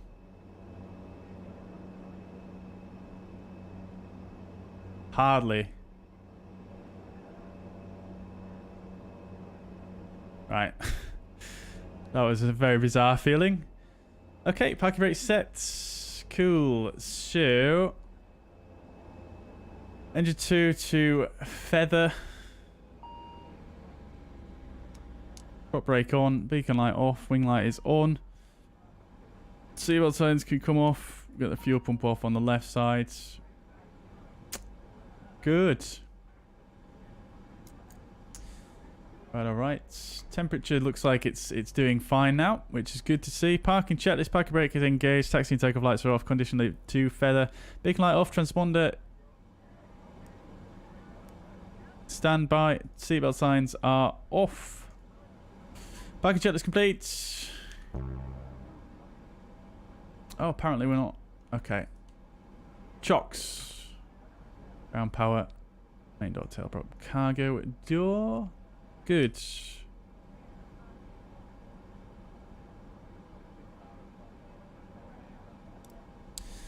Okie dokies.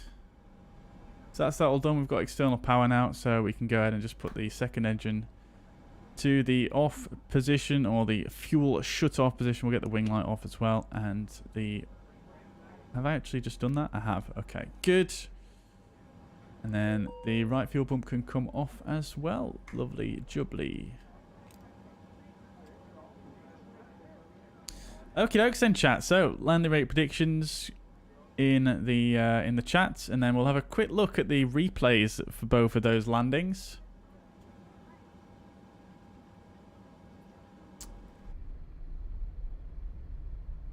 Not too terrible parking there.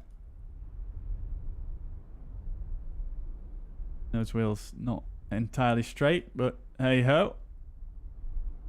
Not too bad at all. Absolutely love this scenery, it's so nice. Okay, good. Oh, chat.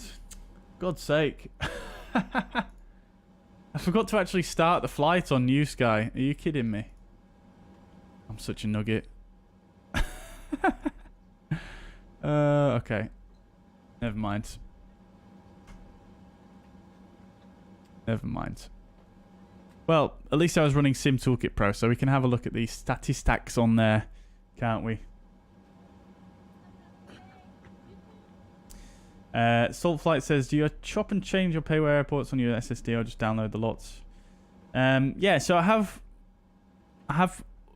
all my paywares on an SSD, but I don't have them all sort of loading into the sim every time I start the sim. So I'm using Addon's linker so that I don't, you know, load them all in every time. But I do have them all on an SSD because I sort of, you know, like to have them so that they do load quickly when I do need them. Freeware airports, though, I tend to use less, so I have them on a external, just a normal spinning plate hard drive. Okay. Let's have a look at the landing report for that one then. Pretty good, I think. Let's have a look. I'll never trust SimToolkitPro again, though, versus New Sky, but nevertheless. 201 feet per minute, so not bad. 102 knots, so pretty much bang on speed, I think. 1.05 G, which doesn't really align particularly well with that vertical speed, but anyways, regarding the center line, absolutely bang on the center line there. And just after the aiming point as well, so pretty perfect regarding the touchdown on the runway itself. Could have maybe flared a little bit longer potentially and got it a bit more smoother, but that's perfectly good to me. So I'll take it. 201 feet per minute. Who got closest? We only had 2 guesses come in, so it was Photo Crow Max. Very nicely done there, my friends. Unfortunately, we don't have all the statistics from New Sky because I'm a nugget, as you guys know. There's a reason why it says it on the side of the plane here. Oh, it's actually being censored. It's being censored by the GPU here. Dear, oh dear. Right. Okay, let's skip past the GSX formalities, shall we? And we'll just go straight to the replays. We'll watch the London City one first. Hopefully it doesn't crash the sim, but watch the London City one first because that's going to be an interesting one. and then we'll come back to Bristol.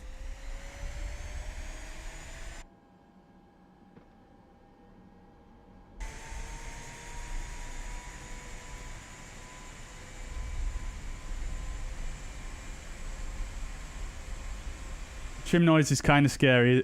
Yeah, it's like a woo woo. It's a bit ghostly, isn't it?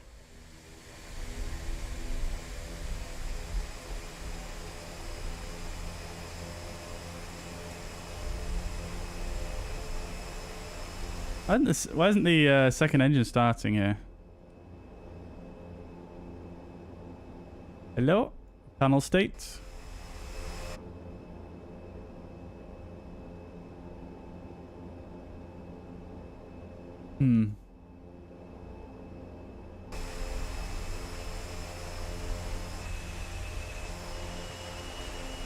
Let's just load the replay and see what it does. Yeah, it's still not doing anything, but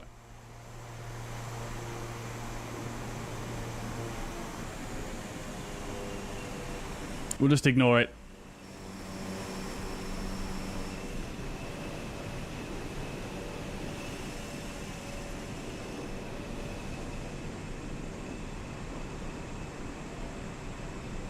Right, here we go.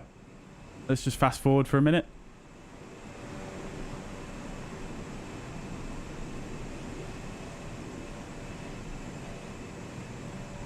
There goes the glide slope. That's normal speeds.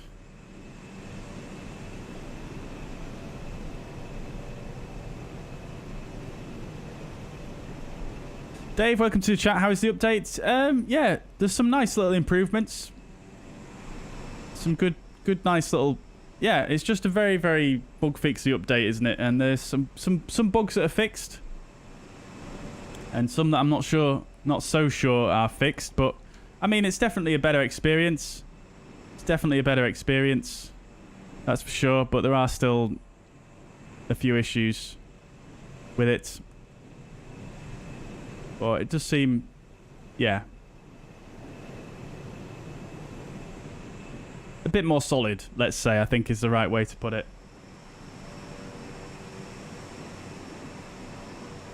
Let's fast forward a bit more, shall we?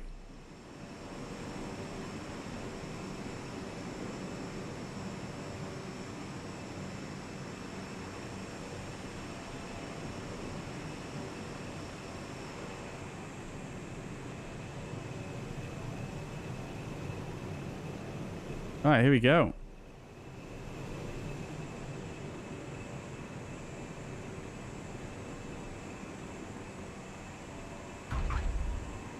Oh, a little bounce there. Little bounce, chat.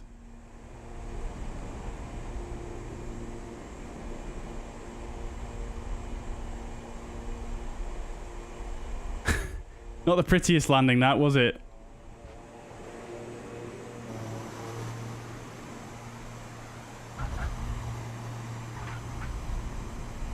Not bad, though. I mean, you know, come on.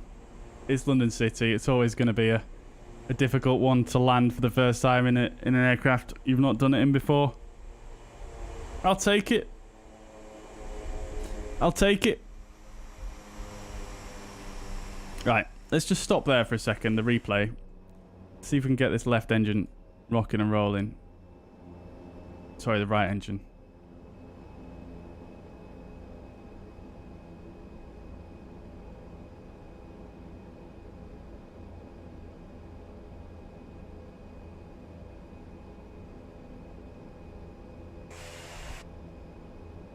Why does it say prop brake on? It's not on. Hang on, let's just try this one. And then this one.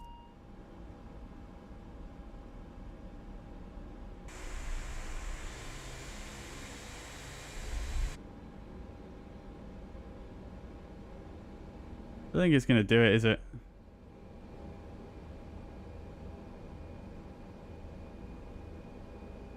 For some reason it says the prop brake's on, but it's not.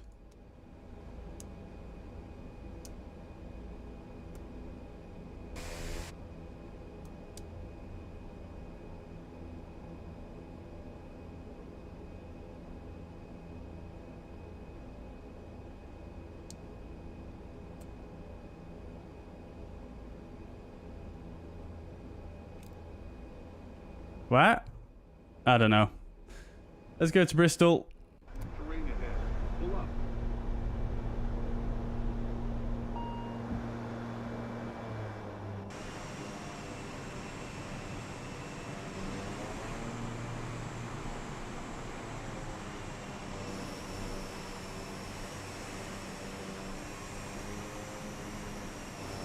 Right, here we go.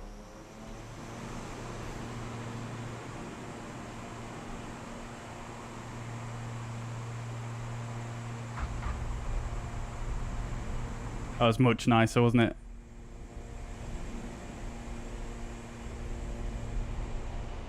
Lovely. Very good for a one-engine landing. We just full disclosure, we didn't actually have just a single engine there. It's just because of the replay mode. Yeah, we did have two engines operative. It's just the replay mode that's playing up. Are you changing the explosion? Am I getting blind? I am changing the exposure, yeah.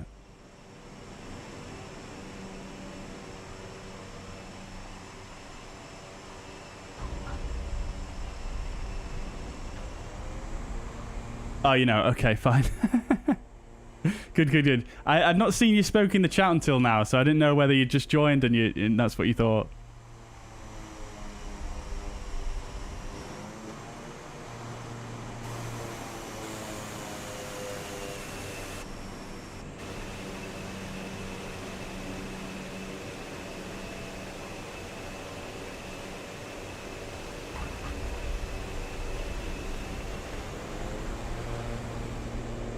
Yeah, it still feels very twitchy though on final. Very twitchy in the pitch. But hey ho. Right, guys. That's going to be it from me for today. So I hope you guys have enjoyed. If you have any further questions, I'm just going to do this so so we don't see the inoperative engine. If you've got any more questions about the update, anything like that, please do feel free to drop into the Discord and let me know. Be happy to try and answer any questions if you've got any. Other than that, thank you guys for watching. I hope you guys have enjoyed. Leave a like on your way out if you've not already. I would really appreciate that. Yeah, once again, I hope you guys have enjoyed today. It's definitely been a bit more smoother sailing with the ATR than the first flight we did in it. But yeah, definitely still some weirdness there.